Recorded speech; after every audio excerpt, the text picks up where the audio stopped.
Yes, guys, you know what time it is. It's your boy David at the Irish Hotspur, Ireland's #1 Spurs fan, and we bring you the pre-match fan show building up to tomorrow's game against the Tin Pot Toffees, aka Everton. Fat Frank and the boys. Jack, you buzzing? Game day back around so soon again? Yeah, it's nice to get the games, going thick and fast. It's nice to be playing at home for once in a while. We never get to play at home. It's 2 games on the bounce now, something kind of Arsenal we know always have the pleasure of that we never get to have. Kind of some recent kind of positive news by the looks of things from Antonio Conte that we certainly like to talk about, especially the Hill Messi fans out there. Dave certainly should be happy. I think we've gotten a bit of some good nuggets there, you could say, of kind of some positivity. Jed Spence fans as well maybe got some good nuggets of sort of positivity as well. Kulusevski is out. I am going to break the news right now. Everybody, kind of like Jack did in the comments there, everybody, we're certainly going to be talking about that. Plenty of things to chat about while we come up against the Toffees. And Dave, I'll be honest, I don't like Fat Frank very much either. So I'm very much looking forward to this one. I'll be honest, I have zero respect for Everton. I really don't like their manager. And look, for me, I just want to get the win. At the end of the day, we're going into every game now, and the pressure is building going into every game because we're at the top of the table. Did you wish they went down last season, Dave? Did you wish? I mean, would you take it that far? Maybe you're disdain for Everton. Would you rather Burnley stay up and maybe Everton go down? 100%. I just don't like Everton. Never have and never will do. And look, for me, like there's going to be pressure going on into every game now because we're only a couple of points off top, sitting third. So it's going to be very interesting now to see how the team handles the pressure going into these games now up till the World Cup. We've got 9 games left, so it'll be very, very interesting to see if our mentality has changed, whether we can hang on. Because under Jose Mourinho, we were there. Stephen Bergwijn missed the chances, pressure got to us, injuries, etc., etc. So it'll be very interesting to see now if we can actually handle this pressure and maintain our run of form. Be absolutely unbelievable. But look, we've got some news from the press conference. Of course, Jack did confirm that according to that, but Dak Sung-ji, I'm sorry to dash your hopes. She says, finally, we have all of our attacking options back. Come on, you Spurs. Well, Dak Sung-ji, sorry, and I was a bit disappointed as well, but we don't. Kulusevski is out and will not be playing because the doctors have recommended that he needs more time, and Conte is going to listen to them. So it's a huge blow, but I'll be honest, I didn't think he was going to start tomorrow anyway, if I'm being honest. I always thought against Everton, Richarlison would start. Conte likes playing the players that we have against their former teams. Played Spence against Forest, Basuma against Brighton. So I always thought Richarlison was going to start tomorrow, especially with a massive point to prove against his former club. He will want to go out there, put in a good performance to show that he did make the right move and that he can play at a club like Tottenham Hotspur. I would be interested to see what reception he gets at Goodison Park, to be honest with you, Jack. But we need a massive game from him. Well, he'll be playing at home first. Start linking in with Kane and Son. He'll be playing at home first, Dave. So if he grabs a brace, maybe even Hattie against the likes of Everton at home, I'm pretty sure they might not welcome him back at Goodison Park, maybe as kindly, you could say. But we are going to be playing at home tomorrow, Dark Sun G. And Richie, I also heard, had some troubles potentially with maybe an injury or some sort of knock as well. But maybe that's wrong. I haven't actually really seen any real confirmation of those sort of news, Dark Sun G. The real confirmation is that Kulusevski is out, and that does mean maybe potentially the 3-4-3, if Richarlison is still available, is on, and he gets another chance to play at that right wing position. I actually thought he was pretty okay against Eintracht Frankfurt. Felt like there were sort of mixed reviews on his performance maybe at right wing at Eintracht Frankfurt. I at least saw a lot of improvement personally. I saw a lot of improvement from him. I didn't think he gave the ball nearly as much, and I thought he actually played some pretty lovely passes actually to get things going as well. And I don't think he has any trouble beating his man whatsoever. It's just sometimes the moments after that where he kind of just fails to kind of really keep the retention, you could say. But Dark Sun G, looking forward to Richie maybe bagging a brace against the Toffees tomorrow. Yeah, it'd be absolutely unbelievable. Although they do have the tightest defence going. Connor Cody has really improved that backline along with James Tarkowski. But we should fashion some chances tomorrow. But Richarlison is going to be crucial to that. Everton is not a big wide pitch. It's a tight pitch. So Richarlison's first touch is going to have to be spot on. He's not going to have room like previous games where he's taking these heavy touches. It's going to be a close game. Everyone's going to be on top of each other. So he's going to have to show his technical ability in this game, in my opinion. Now, Jack, we'll take the Conte quotes here on Jed Spence, which is very interesting. Jed Spence, I think he is improving and starting to understand which is the demand to stay at Tottenham. But I'm pleased if I have more options than I have only to pick the best choice. I'm happy. Very encouraging quotes there on Jed Spence, Jack, basically saying that he's starting to get to grips with what's going on at Tottenham and the demands of being at Tottenham Hotspur, the pressures. Yeah, it sort of makes sense. I don't think anyone expected Jed Spence to really just walk straight into this team, no matter how poorly they thought of Emerson. I think they all knew that Emerson, as well as even Doherty, sort of know that position, or at least what Conte demands from that position more than the Jed Spence does. And as much as Jed Spence did improve, kind of consistent, or sorry, impress, not improve against good opposition when playing against a Premier League opposition, he always seemed to play well.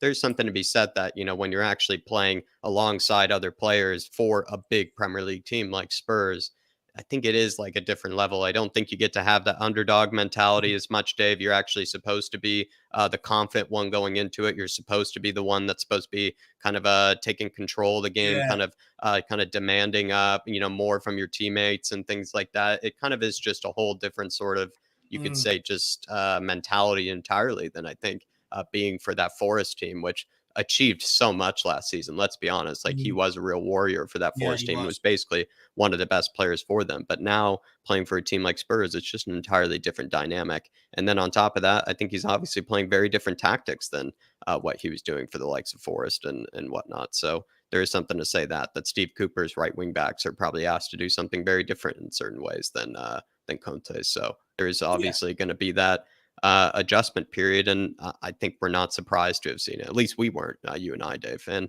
I'm glad to see at least some more positive comments around Jed Spence. I was getting a bit frustrated by kind of this. It just felt like sometimes it just went a bit too far, if you ask me, when it came to Jed Spence personally. But I didn't really care as much when it came to Doherty. But when it came to Jed Spence, I thought it went a bit far. But it's nice to see the positive comments about Jed Spence for sure. Do you know what on that, Jack?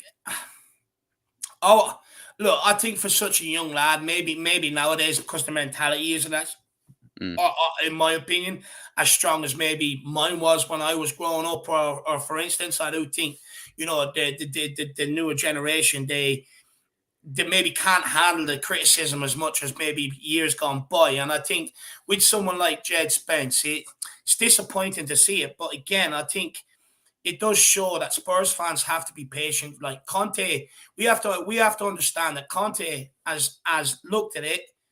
He's probably made arguments for or pros and cons, for and against, coming out and done what he done. But ultimately, he comes to the decision on what's best to handle that situation.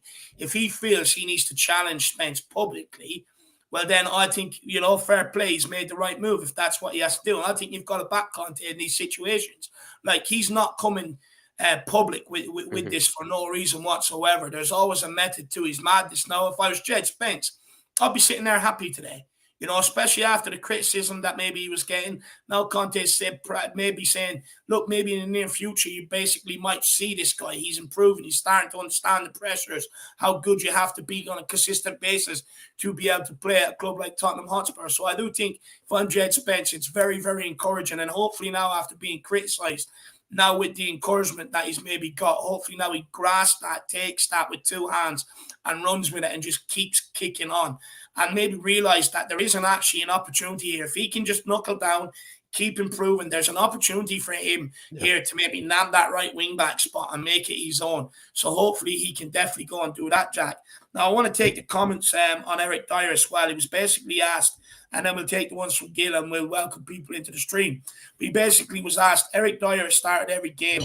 How difficult is it to rotate him? Conte says, there are specific roles that is very, very difficult to make rotation. I think that position, the central defenders, is very, very important. I think he's playing a really good season in that position.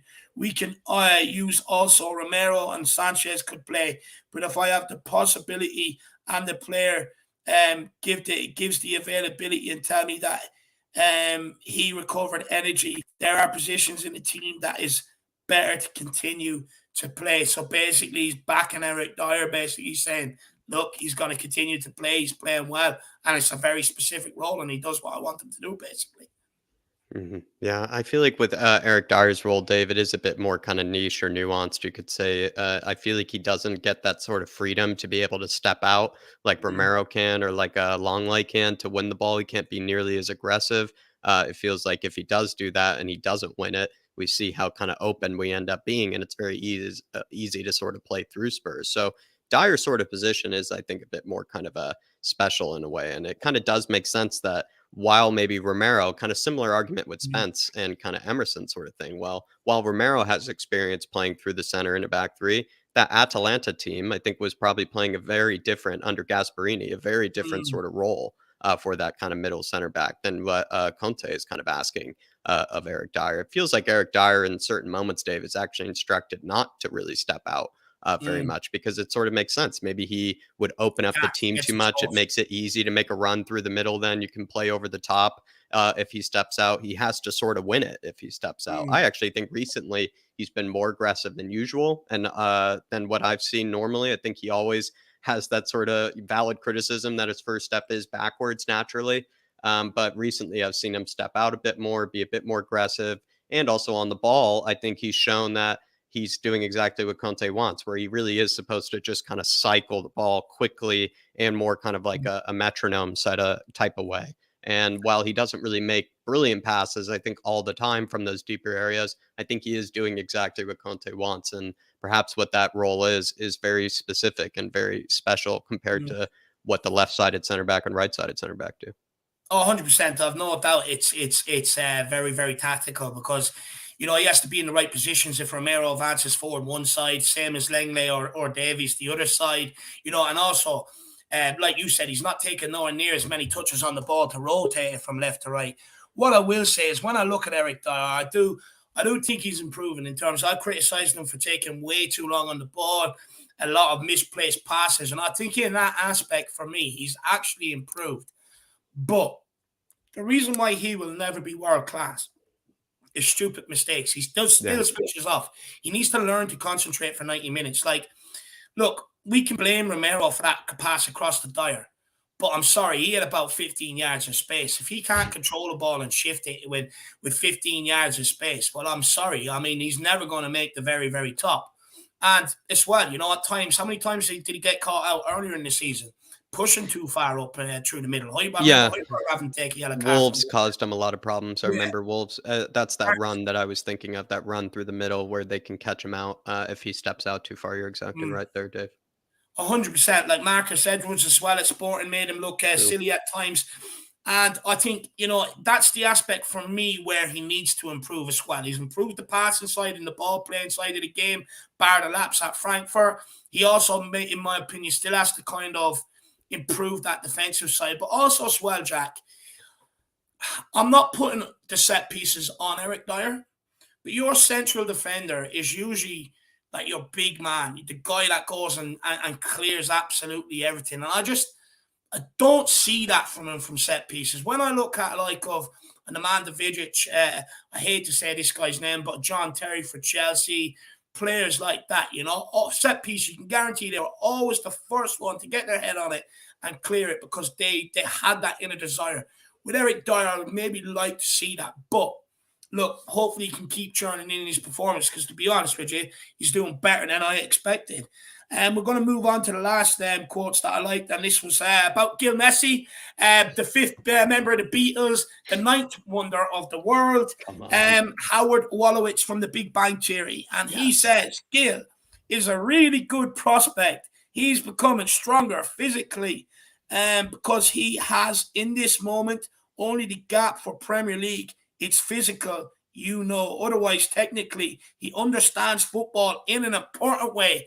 And that quote there, everybody, who had a go at me for calling him Gil Messi. Well, Conte More or less also just confirming he's still Messi there, right, Dave? confirms it, Jack. Confirms it. And then I just continue on. He says, I'm sure that we're talking about a player that would be an important prospect for me for the future. Now he's building also. He's improving on the physical aspect, and for us, that's important. So it sounds like, Jack, that's all he needs to do, and he'll be in the Tottenham squad. I Just mean, get I more think physical. Yeah, I'd just say maybe a few more doner kebabs per night, Dave. Let him have a few beers, you could say as well. Maybe something with a bit extra wheat in it. Probably could, kind of expand the waistline. If anything, I think that's what he needs, Dave, is actually just expand kind of the waistline, Yes. be able to throw those hips around, at players, not kind of take the bumps so easily. Because if anything, what we notice about players that are small, at least what they always have, Dave, is usually that ability to kind of Oh take, yeah. a hit from somebody, or they can also even kind of, with their own hips, kind of knock players off and things like that. And I don't think that's what Hill has. He's just kind of skinny throughout, you could say. But I mean, with the way he was speaking about his intelligence, mentioned technical ability, mentioned the fact that really just doesn't have to teach him anything about how to actually play the game. I mean, it just more or less confirms that we already knew, Dave. I mean, he's Hill Messi, and we're basically just nurturing Hill Messi at this moment in time. And we're just looking forward to Conte maybe seeing the light and being able to, kind of mold him in his own shape. Because I fully understand why Hill isn't given the game time that maybe fanboys like myself, Dave, would love to see. But it's just because he doesn't fit that physical aspect that Conte was talking about, and he loves mentioning that exact phrase, the physical aspect. But the moment that he said that he is improving on the physical aspect and he's starting to get a better sense of things in the Premier League, I don't know. It's all good news for the Hill Messi fans out there. Everybody, I would say jump for joy. Oh, it's absolutely fantastic news. Look, technically, I always knew the guy had it. Look, yes, he has to bulk up, but there's other ways you can also improve the game. Better first touch. Always take your first touch away from the defender so you don't have to take that physical contact. A bit like what Luka Modric used to do. You go and listen to people that talked about Luka Modric at his time at Tottenham, ex-Spurs players that played against him. They've been asked, what makes Modric so good? And it's his first touch. His first touch puts him in 5-10 yards of space, and it opens up the pitch, and then his quickness of brain sees these passes and just plays them. So Gil can also do that. But Jack, I'm not going to sit here and say he bulked up in a week. But the Frankfurt game previously, he got out-muscled on the ball, lost that a lot. But in fairness to the guy, worked hard to try and get it back.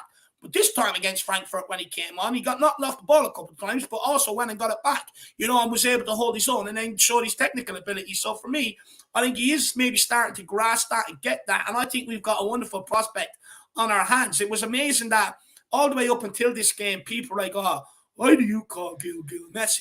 Now, after this game, they're all like, oh, Gil Messi, oh, he's unbelievable, oh, what prospect we have. And again, I just Where were tell they Spurs before? fans, sometimes things just require a bit of patience. Not everybody and not every signing are for the here and now. Some are for the future, which you have to expect. Liverpool have done it with Alvarez, or City have done it with Alvarez.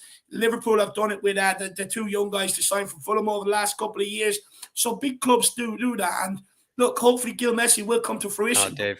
By Conte's quotes, literally all he has to do is get up to the physicality, maybe put on a bit more muscle, and he will be a player that we can use going forward. So very exciting for the fifth member of the Beatles, Gil Messi. Every touch he took to win that penalty was absolute sauce. Every touch he took, Dave. I mean, you couldn't have done it any better, any of those touches that you did after that. Yeah. I mean, it's just, Dave, the Frankfurt players are still looking to him for this day. They're still looking for him. I mean, they just didn't know where he was. He was just one place he was there, the next place he was on their left, their right. It was sensational. It was unbelievable. I just love it. It was just the trickery. It's like moving the ball in left, then dropping the shoulder, bringing it back right. It was just unbelievable. Such Gorgeous. close control. It was a delight to watch. It was an absolute delight.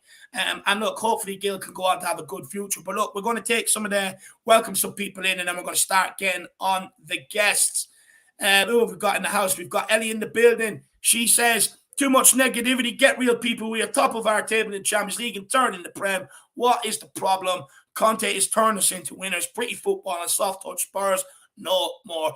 And exactly, Ellie, I think people forget that we had that tag for about nearly the guts of 15, 20 years. Soft Spurs, soft touch, All you got to do is turn up the physicality, turn up the pressure, and they're going to crumble.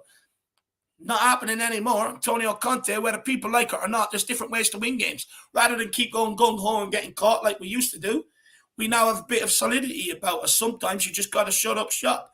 And look, Ellie, I'll be honest. As long as we're at the top of the table, in and around the top of the table and challenging in all competitions, I don't care what style of football I'm watching. I'm just enjoying it because I'm winning. It's great. When people come and speak to me about their club, I'm like, who? Liverpool? You're tanked.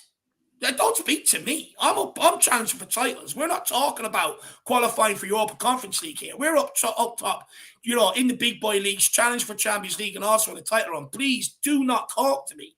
United. I mean, honestly, your manager goes on a 10K run with the United team, to try and create some sort of camaraderie. Please do not talk to me.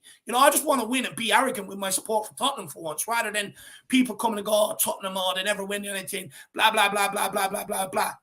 Shut your mouth. We're challenging for a league title. Please do not distract me. I'm busy. That's what I want, Ellie. Big yourself up. We've got Ryan Trestain in the building and in the back end. Big up, Ryan. Good to see you. My mom will be speaking to you very shortly. Georgie Hill says, big up, lads. Looking forward to another man-of-the-match performance from Zinedine Salzburg. He's got it. We're getting it trending. We're getting the name absolutely trending. I love it. He says, the man is on fire. Would love to see Gil Messi get some minutes in the Premier League after his performance against Frankfurt. Come on, you Spurs. Jack, I have to say you are loving this Zinedine Salzburg stuff very, very, a bit too much lately. I feel like I'm starting to become a bit kind of nice these days, though, Dave, where before I used to get a bit infuriated, with the hate that Højbjerg used to get. And now I just kind of find it like, if you still hate the guy, if you still don't see what he's doing out in the pitch, I just feel like what Philip is saying these days, like, I just feel like we're just watching two different games out there. So I kind of just, leave it at that. But honestly, the love that he's getting, Dave said there's not really enough room left on his train for the Højbjerg love train. There's not enough room left for it, George Hill. I'm going to be a nice guy. I'm going to, let maybe open up some passenger seats, perhaps, make some people scoot over, take some middle seats up and all that, because I feel like I want as many people on the Højbjerg love train. It's taken a long time, been some latecomers, we've had to, do a lot of rounds and do a lot of trips back and forth to try to pick people up. They've been kind of kicking and screaming, not want to get on, but all of a sudden, Dave, now they're jumping for joy trying to get on the Højbjerg love train. And I must admit, it's a bit late, but I'm going to be a nice guy and I'm going to allow them on it, because at the end of the day, all I want to see is just the Salzburg love and the Højbjerg love, Dave. Absolutely right. Probably have to get a second train going, Jack. The first one is just going to have to be, please stand back from the platform. This one's just going boom. The guys that were on the Ellie is the conductor, first. Don't worry. And then we're going to have a slow train where it's stopping off. And because you have to let these people know, look, you are a bit behind the time. So we do have to run that train a little bit slower. So then hopefully eventually they'll get up to speed on Zinedine Salzburg. But honestly, I would absolutely love if everybody didn't call him Højbjerg anymore. And then when we see the comments, when they address him, it is Zinedine Salzburg. That'd be unbelievable. It's easier to spell it that way anyway. It's easier to spell it that way anyway. So. Big up, Georgie Hill. Absolute legend, my man. Let's welcome a few more in. Who else have we got? We've got Mick Hermalock. Great to see you, brother. Good to see you in the building. We've got Jack Goff. He says, big up the Irish Hotspur and everyone in the chat. Needed 3 points tomorrow, especially before the away game at United. Come on, you Spurs. Huge. We badly need the 3 points. And then we've got United away. Look, I'll be honest, I'm a bit nervous about that game. I do think that with their style of attackers, I look at them and they are direct, pacey, and they're the defenders that they're the sort of attackers that maybe do not suit our back line. I do fear if they get a run at, whether it be Ben Davies or Langley or whether it be Eric Dier, I do have my concerns. But look, we will wait and see. But 3 points against Everton is crucial. Big up, Bobby K. Good to see you in the building, my man. Who else have we got here? We've got Nick Coopland says, big up, Dave and Jack. Big yourself up, brother. Badar THFC. Big up, everyone. Good to see you in the building. We've got Ribsy there as well. Good to see you, my man. We've got R Green 216. Lovely badge beside his name, just like Ribsy. Says, afternoon, Dave and Jack, and all in the chat. Sebas Wolf, great to see you, brother. He says, 3-0 tomorrow. Let's go. Coys, absolutely loving the positivity, my man. Absolutely loving it. Mark P, afternoon. Oh, big up, Mark P. Don't forget to use that badge to come on, brother. That's what I was gifted for. Big up, my man. Derek Hutchinson in the house. Good afternoon, Dave and Jack. Come on, you Spurs. Big up. Derek. Dark Song G says, the good thing is Everton have no Gordon. Come on, you Spurs. Jack, a lot of people were talking about Anthony Gordon this summer. Are you maybe glad we steered away from him? I think the price was way too inflated for what we've actually seen from him, to be fair. I don't really rate his finishing yet. I think his finishing is, kind of a bit lucky in a lot of scenarios that I've seen. He looked like he wasn't actually that great through the middle when given the chance, when he was playing alongside Damari Gray. I think they both really, in fact, Damari Gray almost kind of looked just as good as him, if not better at certain moments. And I think that's also kind of something to look at, actually. When you do watch Everton, there are games when I think Anthony Gordon looks like one of the better players in the team. But then there are days when it looks like Damari Gray is one of the better players in the team. And I like Damari Gray, but I don't really rate him too high. I mean, No, there's a reason he moved from Bayer Leverkusen back to Everton for what was it, Dave? Like 2 million 1 at the million. time. Yeah, something I like that. think he's done well and he's made a lot of value for that move. But you sort of have to compare the two players. And when I do compare the two players, Damari Gray and Anthony Gordon, kind of see that Gordon is better, but I don't see a dramatic difference between the two players, if that Mm, makes any sense at all. So that's how I sort of look at it. And I don't think Damari Gray, if I'm not mistaken, Dave, is valued at 50, 60 million, like the quotes no. that Gordon was going for. I mean, we would be paying the same price for Gordon that we paid for Richarlison. And there are people who are really complaining about the price for Richarlison when we solved that backup number 9 issue that we've always been wanting to fix. So I kind of am confused with that. But regardless, and that's a different thing, Dave, that basically you'd be paying the same price that you did for Richarlison that you paid for Gordon. And I just think that's not a good deal at all. I don't care if you want a blank check. I don't think if you think Spurs should have a blank check attitude, that's just Mm. way too much money for him, I think. No, look, I agree. I said it back at the time. This one doesn't make sense, you know. We need to improve our attack and boost our attack, and we've already got someone like Gill there. It doesn't make sense to bring in a guy where you still have to, he's still improving. You still don't know what his end product is truly going to be like, whether it's good enough, because he's still raw. And for me, I just didn't want him. It didn't make sense. I think, look, he has the potential to be a good player. In fact, Dark Song G, I would actually rather he plays tomorrow because the guy's rash in the final third. He doesn't have that calmness. Sometimes he shoots, it's blazing over the bar. Sometimes he's shooting when he should be laying it off. He makes an awful lot of wrong decisions in the final third, in my opinion. I'm glad we didn't get suckered into that deal and we didn't. Maybe how I should say, I've seen Especially at that Damari price. Gray score some absolute bangers Mm, for Everton. I haven't seen really Gordon score like those real mm, like worldies. Like I've seen Damari Gray score some worldies for Everton that I was quite impressed by for like how much I don't rate him. And mm, I think that's how I look at it, Dave. When I just look at the winger that he plays with, I don't see a dramatic difference between the two. And no. like one of them is not rated at 50, 60 million. The other one is rated at like 10 million, you would say. Well, Everton have problems scoring goals. I mean, you've got to ask yourself why. Damari Gray, very inconsistent. That's why he ended up back at Everton on a more or less Yeah. a free transfer, 1.52 million. Anthony Gordon, again, decision making, not great. It will be okay. He's been a bit better this season. By the way, he's got hair that Romero will absolutely get a hard on to pull, right? But again, sometimes his decision making is not the best. So, look, Richarlison was their only saving grace last season. He turned up when it mattered most and got the goals to keep them up. But they do not have end product in that team, or as much as maybe they've had over previous years, and that's their biggest problem, as well as their defense. But they've tightened that up this year. But still, they're not getting enough points on the board purely because they don't have them players in the forward area. So hopefully they draw another blank tomorrow. But big up Dark Sun G. Really appreciate support. Set us Appreciate you, off there Dark on a Sun good G. convo. And we've got Dan Coy's in the house. We've got Lisa as well. It's a good afternoon, Dave and Jack. 3-0 come on you Spurs. We've got Ian Wiggles says good morning from hot and sweaty Florida. Another 5-0 tomorrow. Jack is in Florida. Good weather out there at the minute. I would imagine so. And I would say it's probably still swampy at this moment in time. They don't really have a winter, I would say, over in Florida, especially in certain parts, especially if he's on the coast. They don't really have much of a winter. So I would imagine it's actually getting a bit more tolerable. The mosquitoes are starting to die and everything's probably getting a bit nicer, I would say, in Florida. But I could be totally wrong. You never know, Florida. It can be weather changes in a second there. Big up, Ken. Good to see you in the building. Good to have you in, my man. Foggy Foam says, good to see you boys. It's boiling hot out this side. Big up, Foggy. Yeah, it's good weather here, as you can see. The sun is making me glow. Absolutely love it. Big up, Foggy Foam. We've got Sue Smith says, Bugger thought Deggy was back tomorrow. Nah, he's out, unfortunately. It is sad news. But look, I'd rather him come back when it's right for him to come back than come back early and have him missing for a larger part of the campaign, if I'm being brutally honest. True. HMQ says, why is he out, for fuck's sake? So frustrating. Just recommendations by the doctors. And again, I'd rather him come back when he's ready, my man. Dunkel's Talk says, remember, Gordon is out. Oh, even better. Yeah, Daxon G said he was out, but like I said, I'd rather him play because his end product is not there. We've got Lisa says, Amigo Mick.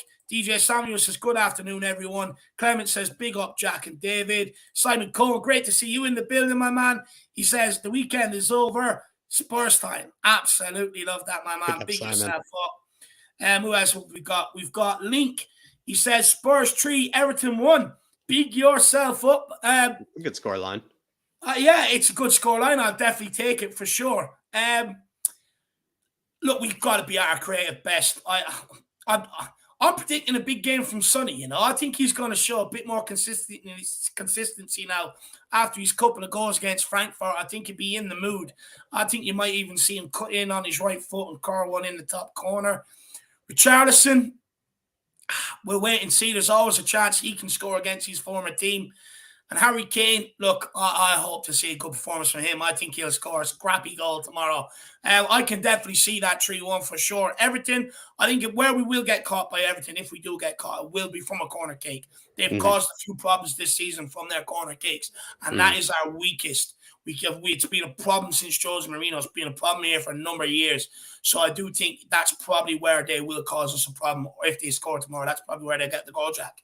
Yeah, I think nothing more I can add apart from the fact that I feel like I'd be disappointed if we conceded to Everton. I would love to have a clean sheet. I'd love to have 3 goals. I think that's certainly plenty for me. I don't need more than that. Would love to just have it 3-0, have Fat Frank, kind of cry himself back up north, Link. But certainly Gordon being out is huge for us. At least it is one of their better players gone, regardless if we don't rate him too highly as much as others. But definitely, I think, Dave, you're absolutely right. The only way I see us conceding, or at least the most likely way I see us conceding, is certainly from a set piece. 100%. Big up, Link. Really appreciate the support. Also, if you've any more thoughts on the game, feel free to put them in the chat there and we'll bring them up and give them a discussion. Big yourself up and really appreciate the support.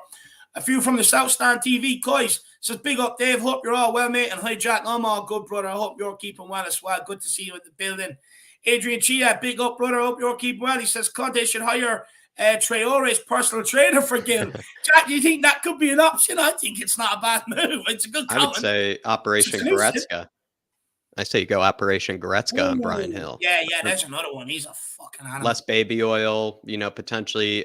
With also Traore, you potentially get a bit too big. Whereas Goretzka, I think, a nice kind of in between of Traore and Brian Hill there. He's kind of gone for the happy medium where it's nice and buff, but not too buff. Like where I think, Traore, I mean, there's nothing wrong with being too buff, but for a footballer, there is maybe that thing sometimes where maybe he is a bit too much for me. But certainly nice to be seeing Traore maybe teaching Hill a thing or two. Certainly.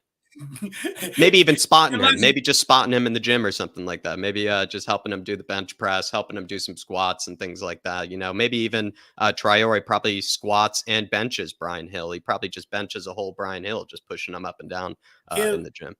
Gil would look like a midget bodybuilder. It wouldn't look right, I'd like to see him maybe put on a bit of muscle, but imagine Gil walking around with a big, massive chest, big, massive arms on him, quads the size of his fucking shoulders. It wouldn't be right. But I love that thought though, AJ3. And what we love most here is solutions. So big yourself up for that solution, my man. Love it. Who else have we got here? We've got Gamer16. Good to see you in the building. Wolves F1. Or Wolves Finland. Wolves apparently considering taking Nuno back. I feel for you, man. Yeah. I feel for you. Look, he done well at Wolves, but he is not the guy to take them forward. He really isn't. Honestly, he'll come in. They won't create as many chances, and Wolves fans will be singing back for Bruno Lage. I'm telling you. Yeah. Oh, it's scary news seeing Nuno linked back with you guys. And I heard it. He also really fell out with the hierarchy as well, with Wolves at the time. So I'm actually quite surprised this is even happening. If anything, I've heard it's probably George Mendes, who has a lot of power, obviously, at Wolves.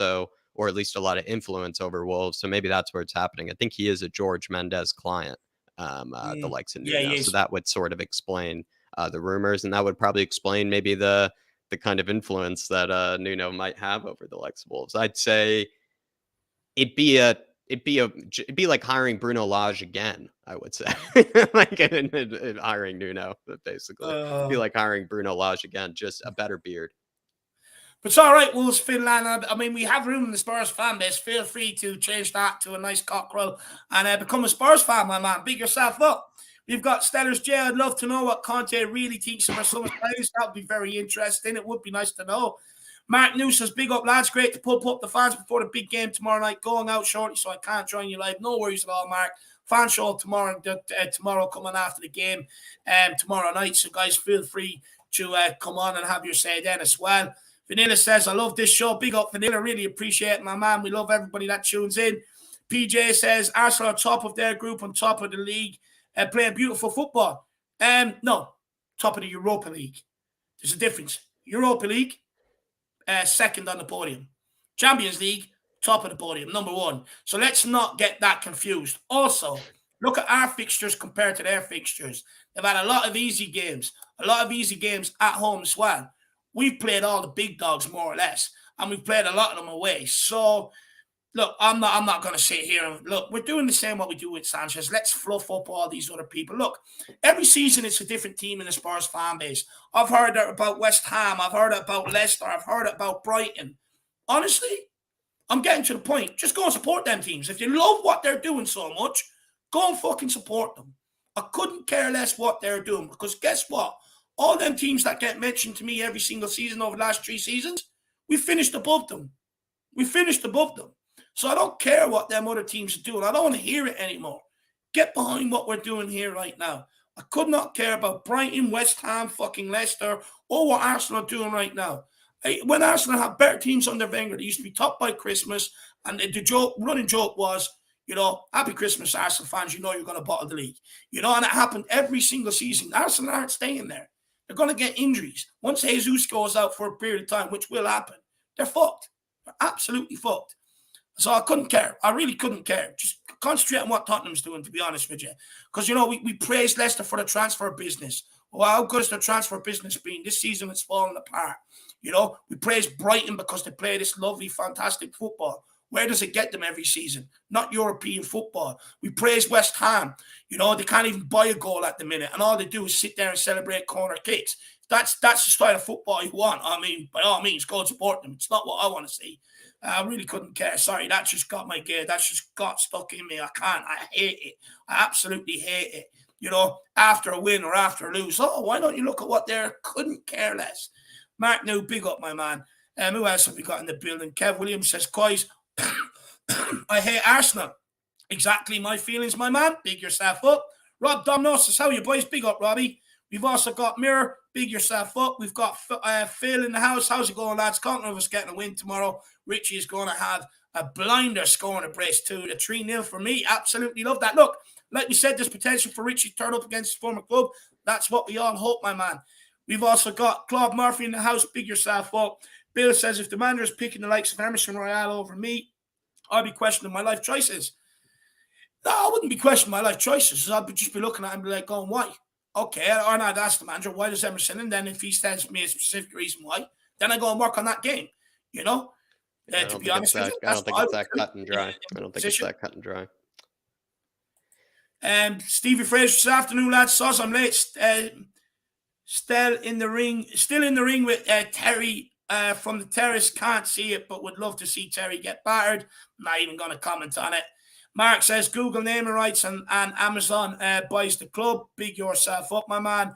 Paddy Harnett says, afternoon, gents. Tomorrow will be a lot harder than some are saying a bit. I still think it would be 2-1 to Spurs. I hope so. Tomorrow will be a tough enough game. Kai Prince says, if Decky's not quite ready, better to save him for United. 100% couldn't agree more. Leslie Crawford says, Sporting had 2 players sent off on Wednesday night. They will miss the game at Spurs. And then we'll take one more comment. And then we'll crack on. We've got Safe Cab says, love you guys and keep up the great content. Really appreciate that, my man. Big yourself up. And we've got Dark Sun G says, please, Mope and Iwobi, don't score against us for lols. Look, Mope, he struggles, Jack, no? He is a bit of a donkey, I'll be honest, but he doesn't even have the size of your average donkey as well, which is kind of a bit of a shame for him. Iwobi, I must say, actually has gone into fine form and is probably Everton's best player actually at this moment in time. Let's be honest. He's been the guy that's making it tick. And as well, I feel like maybe Dominic Calvert-Lewin coming back into the team could maybe help out the likes of Mopai. So there's something to kind of to be said there as well. Dark Sun G. Maybe Mopai might play better alongside of Calvert-Lewin, but I would say Iwobi could score actually. I mean, he's actually just kind of playing like an entirely different player, let's be honest. But Dave did mention Dark Sun G. pretty nice, tasty bit of a opportunity for Romero to maybe do a bit of a Cucurella moment, you could say. Big up Dark Sun G. Moondog saying, fuck it, one last tire bet going on tomorrow. Moondog, at least you heard me. I'm looking for your best interest. I don't support it. I don't condone it. But if you want last one, just for sakes, just for kind of just for laughs, just to, you could say, Dave, I don't know, it's like that last little kind of cherry, that last bit of candy maybe before, take a bit of break, the last beer before you go on a nice, kind of cleanse or something like that. Moondog, he's going to take a cleanse from the Eric Dier bets, but he's gone for the last one here. I don't condone it. I don't support it, but I know you do, Dave. You've been pushing him down this train for quite some time. No, 100%. Look, like I said, I predict it's going to pay out for another 3 times over the course of the season. We've got Gianni Vio. Corner kicks will be a common team over the course of this season. So I would still continue to put it on as long as the rewards are worth it. Yeah, absolutely. Absolutely. And then Adrian Chia, low-key, Conte low-key trolls fans for thinking UCL games won. Conte low-key troll fans for thinking UCL's games are won. Yeah, he's basically saying Conte low-key trolls fans for thinking that UEFA Champions League games, that basically we should be winning them all. Or not 100% Adrian Chia. Just maybe you don't have to put in another super chat, my man. Just clear it up in the comments and we'll definitely take it. But big yourself up. But I would say, Adrian Chia, I think Conte certainly is just, in a much better, brighter mood. I mean, right now he's talking good stuff about Jed Spence, talking good stuff about Brian Hill. Not really, you could just say maybe we probably just didn't realize the circumstances that Conte was going through. Maybe he was just in kind of not the the best sort of moods considering all the circumstances around Ventrone and all that stuff. And I think it's nice, though, to see that Conte stood up for himself as well, Adrian. Absolutely. Big up. No, 100%. Big yourself up, Adrian. Really appreciate support. And then big up Keith from Irish Footy Vlogs as well. Good to see you, brother. Hope you're keeping well, my man. But look, we'll crack on. We've got the guests in the background. Let's get them on. We've got Ryan. We've got Ribsy. We've got Mia. We've got Ellie, KPV, and Dermatron back there. So let's start getting them on. Ryan, how you keeping, brother? Yo. Just a quick thing, just before we start, Jack. It's the thing you was looking for earlier was it's a different kettle of fish. A different metaphor? You think I got the metaphor wrong?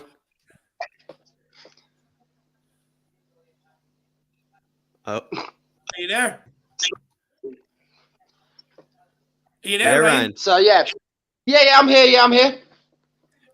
You've got to speak when we speak to you, my man. No, I was talking, but you probably couldn't hear me. Sorry. Maybe it's the internet. But look, what's your thoughts heading into tomorrow's game, or even your thoughts on Antonio Conte's press conference today? Well, it's difficult because I would love to see.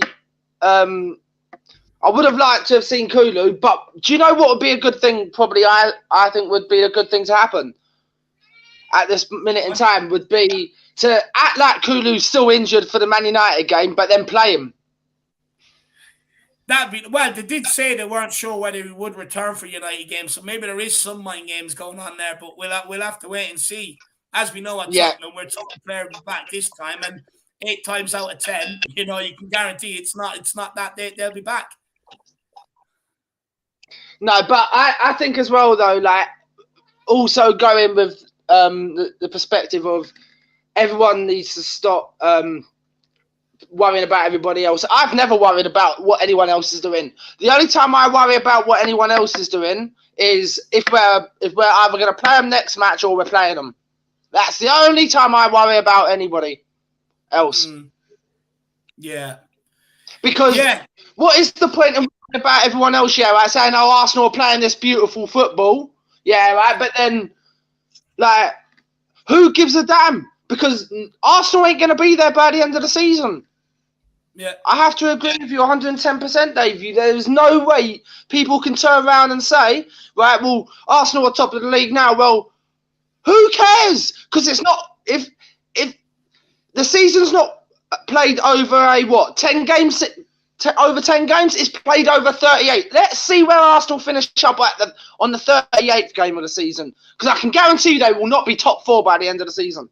But we done it last season. West Ham was sitting in top 4 for some time. All we done is sit there and praise West Ham. Oh, West Ham, West Ham, West Ham. Where did they finish? Who praised them bubble blowers? You know, imagine it's praising bad. a bubble blower, Ryan. It's pretty bad when you're praising a bubble blower. No, it's bad enough when you're the scub. That's even worse. Yeah. It makes me feel sick. If people want to start literally bigging up Arsenal, I don't want to hear that crap first thing in the afternoon. Yeah, exactly. It puts me in a bad mood for the rest of the evening. I'll be turned off my dinner. No, do you know what? No, do you know what it puts me in a bad mood for like until the end of the weekend. Until I watch Arsenal lose. There should be a discretion beforehand, Ryan. Any Gooner praise or any West Ham praise, they should give you a discretion, allow you to, mute it, allow you to turn the volume down. I know they do that for Philip because they've made Philip mad so many times that Philip is always just muting the TV whenever the Gooners come up. But enough about them, Ryan. Time to come up against Fat Frank and Everton. What do you see this? How do you see this going? Big scoreline for Spurs or a tough game for Spurs? No, I think I'm going to be realistic on this one because you know me, Dave. In the past, I've been literally like giving out ridiculous scorelines, and I'm a bit like what's his name, Moondog, who wants to put a ridiculous bet on Moonboot scoring all the time.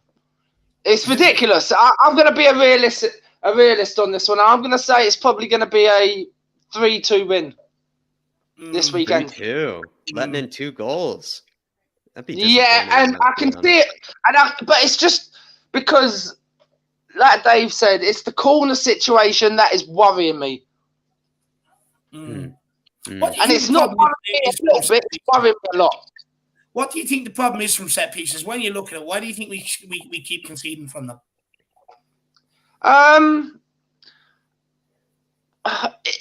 It's hard to say. I don't know if it's just because what's his name? The coach, the new set piece coach. What's his name now? He was brought in for attacking set pieces. Yeah, but then is he not working on the defensive side of things though? Well, here's the thing though, Ryan. I've said this before. You can set these guys up and position them all you want. Now we've also got to realize we've set ourselves up zonal, we've set ourselves up man marking, and now we're doing a combination of both, where some are man marking, some are zonal marking. But you can put them in the best position statistically if you want to be able to go and win that header. But you can't make them have that inner desire to be the one to lead and go and fucking clear that ball. You can't make them have it. You can't make them jump higher. You can't make them be a winner. You know what I mean? It's. You know what? I know it sounds weird, and I know this is going to be a bit controversial, but I kind of think.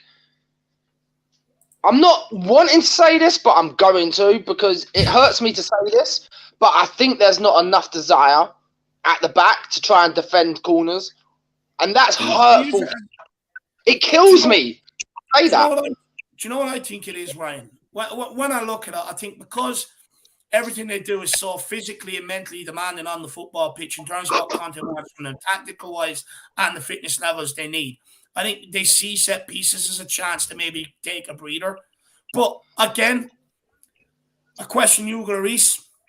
Why is he not?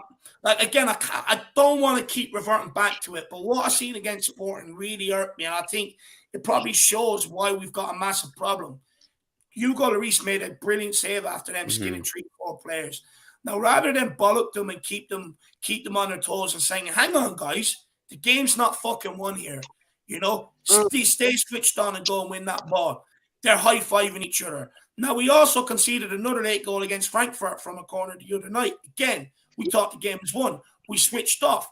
Brighton last season, they played a long ball, won the header. Trossard got on the ball, skinned fucking Eric Dier, put the ball in the back of the net. Towards the end of the games, we have a massive problem. We think the game's over. We switch up. We can't keep continuing. They've got to realize. Yeah, but what I think the ball's in. What? I look at it like this, though, right? Okay, yeah, we do have a problem at the back, but what would we rather have? A problem with conceding goals or having that soft underbelly? Like everyone likes to keep saying. I don't want any of it. Ideally, I don't want any of it. That's what I'm building towards in my mind. Yeah, I mean, but at the moment, what would you rather have? That's the way you got to look at it. I think what you're kind of on about, though, Ryan, is probably right. But I find ourselves in a tough position here, lads, where Ryan might be right, guys, where like maybe they lack a bit of desire to win that ball. But at the same time, I kind of look at a lot of games where simply you just look at the opposition and you're like, yeah, that guy's going to win almost every header against us. You just don't really, you just know that Moon Boots, I mean, he's okay in the air, but extremely inconsistent. Romero, it's his worst. Romero, it's his worst quality. Ben Davies, it's his worst quality. Longley, it's one of his worst qualities kind of as well. Like we just don't really have like a, I don't know, like a Dan Byrne, or we just don't have a Lewis Dunk. We don't have a Tarkovsky, or, you know, or what's that guy at West Ham, even though I would never want a bubble blower near us. Yeah, we don't have Dawson. We just don't have these guys, or like a Yerry Mina or something like that. We just don't have these guys that are just obvious threats in the air and will cause you problems in the opposition box from corners. And my problem is like, how are we really expected sometimes to defend these when we just don't even have one guy that we can point to that's really that exceptional in the air in the back line? Kane's good in the air, Richie's good in the air, but they're good at being able to attack set pieces, not defend set pieces. And that's the other problem too. But then, Jack, you look at it like this, right? If I think 90% of it's down to the desire, right? But then let's say we come up against Barcelona this year, right, in the Champions League. Let's just hypothetically say that happens, right? And we come up against the corner.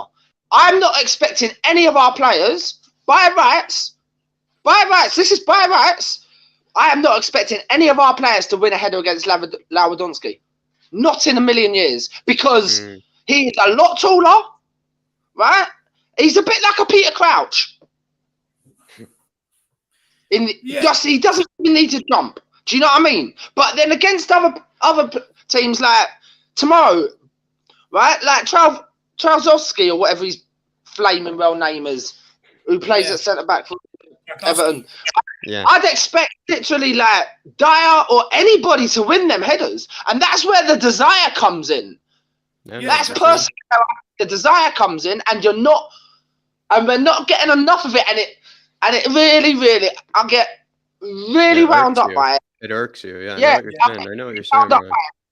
Because the other person I would expect not to win any headers against is Lewandowski, because he is too tall.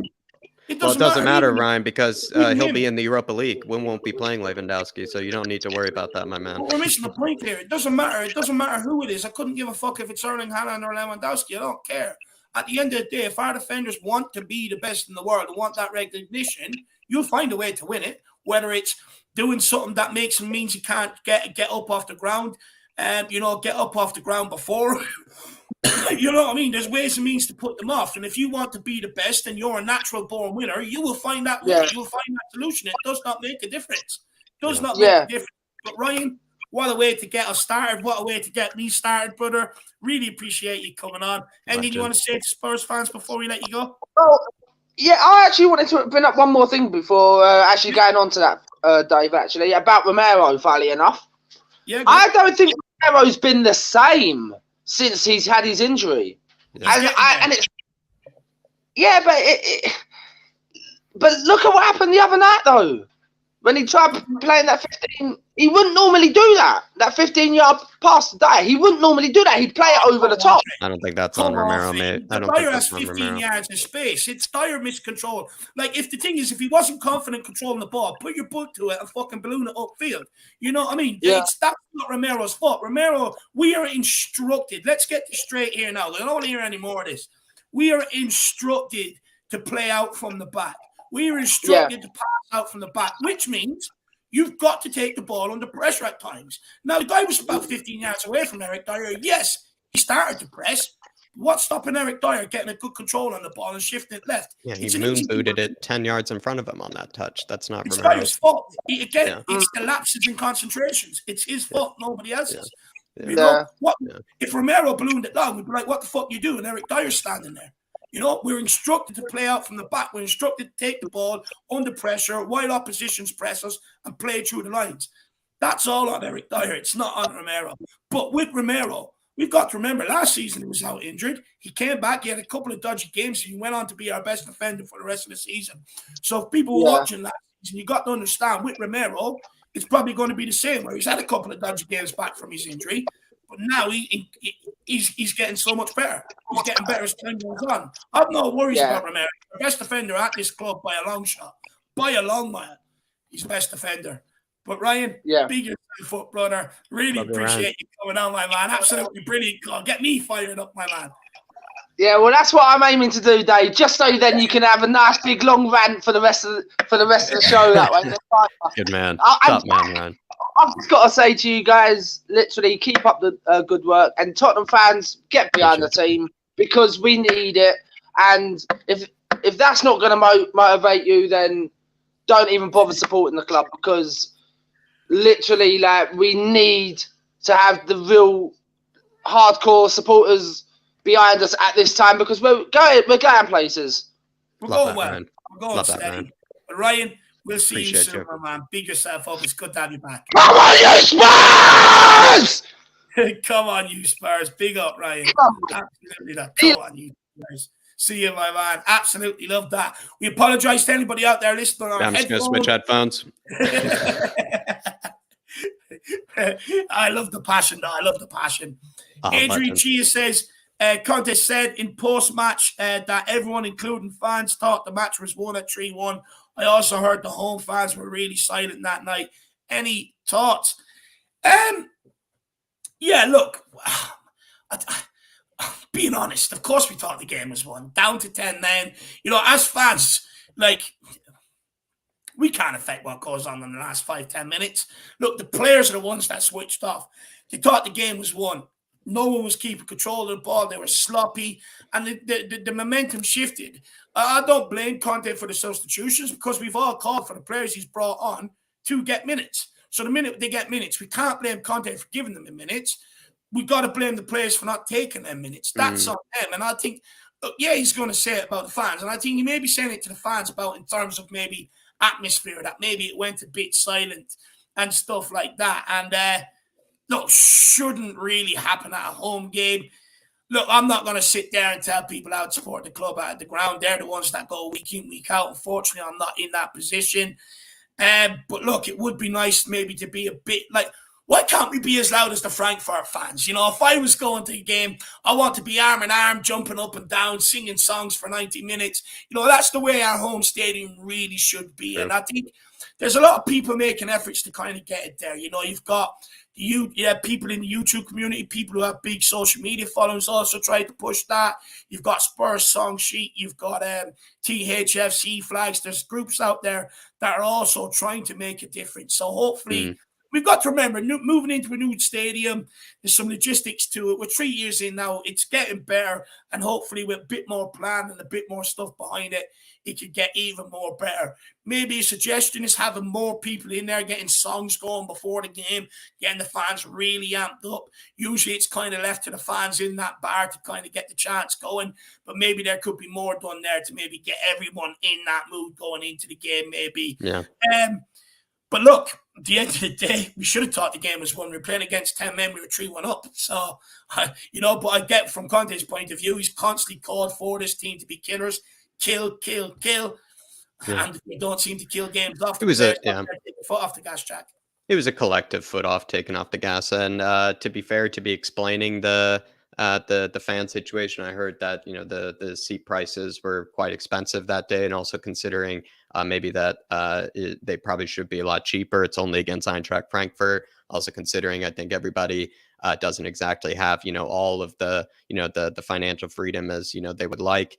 Or at least, the spending, we just don't have as much to spend as we usually do, all that sort of stuff. And I think, probably Daniel Levy should have recognized that, as well as also, I believe a lot of tickets were given to, I think, what people would call, the corporate fans, as well as also a lot of touristy fans, I think, were there that night. And I don't think they were really in full voice that night. And I think, honestly, that also falls a bit on the touristy fans like myself, Dave. When I went there, I remember screaming my lungs out. And I think that also calls on, the touristy fans, where if they're there and seeing the game for the first time, they should probably leave with, a lost voice. They should leave, unable to speak, I think. You know what though, Joe? I find it very hard to blame them fans, to be honest. That's true. You're probably right. They're not the ones going week in, week out. Like last season, I had problems with the Burnley game. You're going into a top 4 battle. You need the 3 points, and we were dead. It was. You're saying everyone's guilty of it. You're saying people were saying, "Oh, it's because it's already kick off this," and I'm like, it shouldn't make a difference. You're going for top 4, regardless whether Burnley or a boring shit team or it's not one of the big dogs. It doesn't matter. You've got to be up for it because the crowd can impact the players coming out onto the pitch. It can switch on. Some players rise to it, and I find it I'll be honest. I find it a cop out to blame the tourist fans because they're not the ones there week in, week out. That's true, actually. That game in the Champions League, it's like there's guys that and are there there's still less of them every single home game. So I think it's a cop out just to blame the tourism fans. I think it just needs more plan. I just think it needs the club need to do better before the game. Get more get songs going. Get cheaper seats as well for some people. Allow more people to maybe pile in that maybe wouldn't have. I know in a certain bar. I know in a certain bar they rotate between the guy from Spurs song sheet and another guy, and they have a guy there before the game and after the game playing guitar. But it needs to be in all the other bars as well. It can't just be one area. You've got to replicate that right throughout the stadium. I just think blaming the tourism fans, it's kind of like a tribal thing with people that have season tickets. It's like, well, it's not us tourist fans. I think it's just a cop out. It's like, well, they're not the ones there every. You're probably right about that, Dave, because they're not there. And I know when I go over, Jack, I leave hoarse. I can barely speak. You've heard me. I'm fucking psycho in the seat. Yeah. Yeah. Same here, Dave. Same here. And you're actually right about that, I think. And also, I think there's usually less of the touristy fans than there's usually less of the season ticket holder, or at least fans that go there more week in, week out, like you just said there. And the touristy fans are not as consistently there, and there's usually different ones each time. So it is kind of a blanket statement. And you're probably right there, Dave. I'm glad you said that. Well said. Mm-hmm. Big up Adrian Tree. I really appreciate support. And look, I'm not blaming anybody. It's a collective. Anyone that goes to games, whether you're a tourist fan, and I wouldn't call it a tourist fan. You're a fan from a different country who's not in a privileged position to be able to afford flights to every single home game and back home again. So I wouldn't even call it a tourist fan. Whether you're a fan traveling in from a different country, whether you're a season ticket holder, whether you're a guy that gets tickets sporadically over the season, it does not matter. Let's all make a conscious effort to maybe just do a little bit better, just be a little bit louder, maybe. Like I said, I'm not going to sit here and tell anybody who goes to the game. I like that, Dave. Yeah, I'm not going to do that. It seems hard to blame the fans. Effort. I agree. Yeah, I think just as a collective effort, maybe we could all do a little bit more.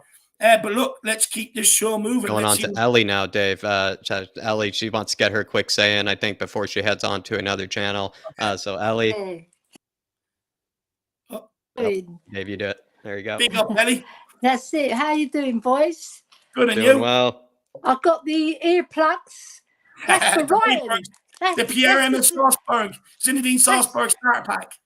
That's to protect you from Ryan as well when he goes, come on, you Spurs. And I put my 1970s Spurs scarf on today to prove to everybody that Spurs have got a history. You know what I mean? We have got a history. Yeah. This is a very old scarf. Can you see it? Look, it's very old. Nice. It's a bit tatty, but I'll put it on for your show. There you go. So what's your first question for me? Look, we're going to start with actually what Adrian Tree has mentioned here, maybe about the atmosphere the other night near towards the end of the game. Now, Eddie, I know you were there. Now, when me and Jack are doing the watch-alongs, we don't have the commentary on, so we can't hear any noise whatsoever. But what's your thoughts, Eddie? You were at the game. Was it a bit quiet towards the end?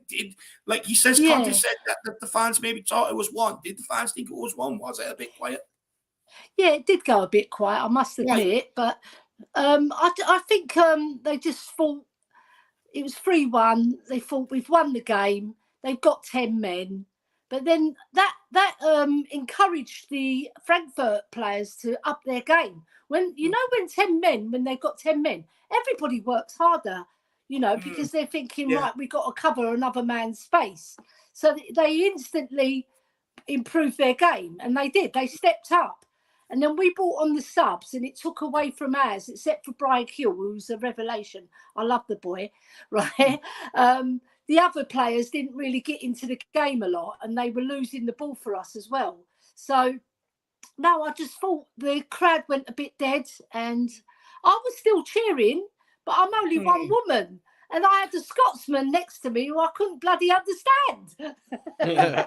I've also heard it. Couldn't understand him.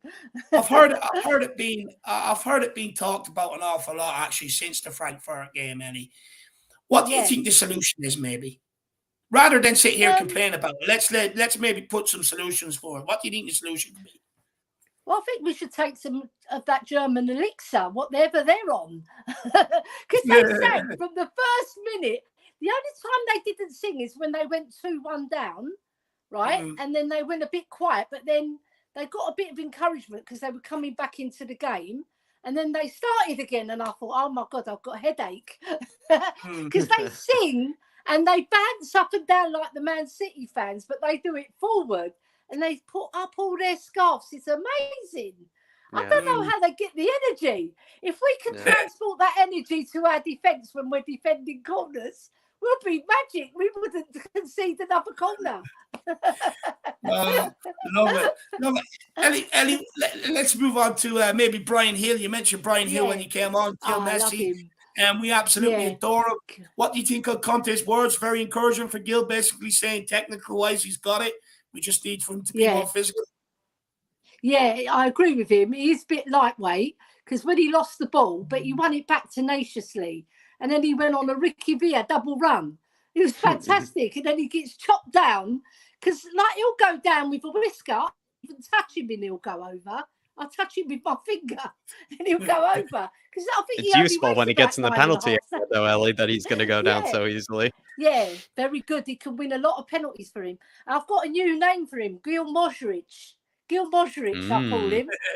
Gildrich. Do you know why? Because it reminds me of Luka Modric, but smaller.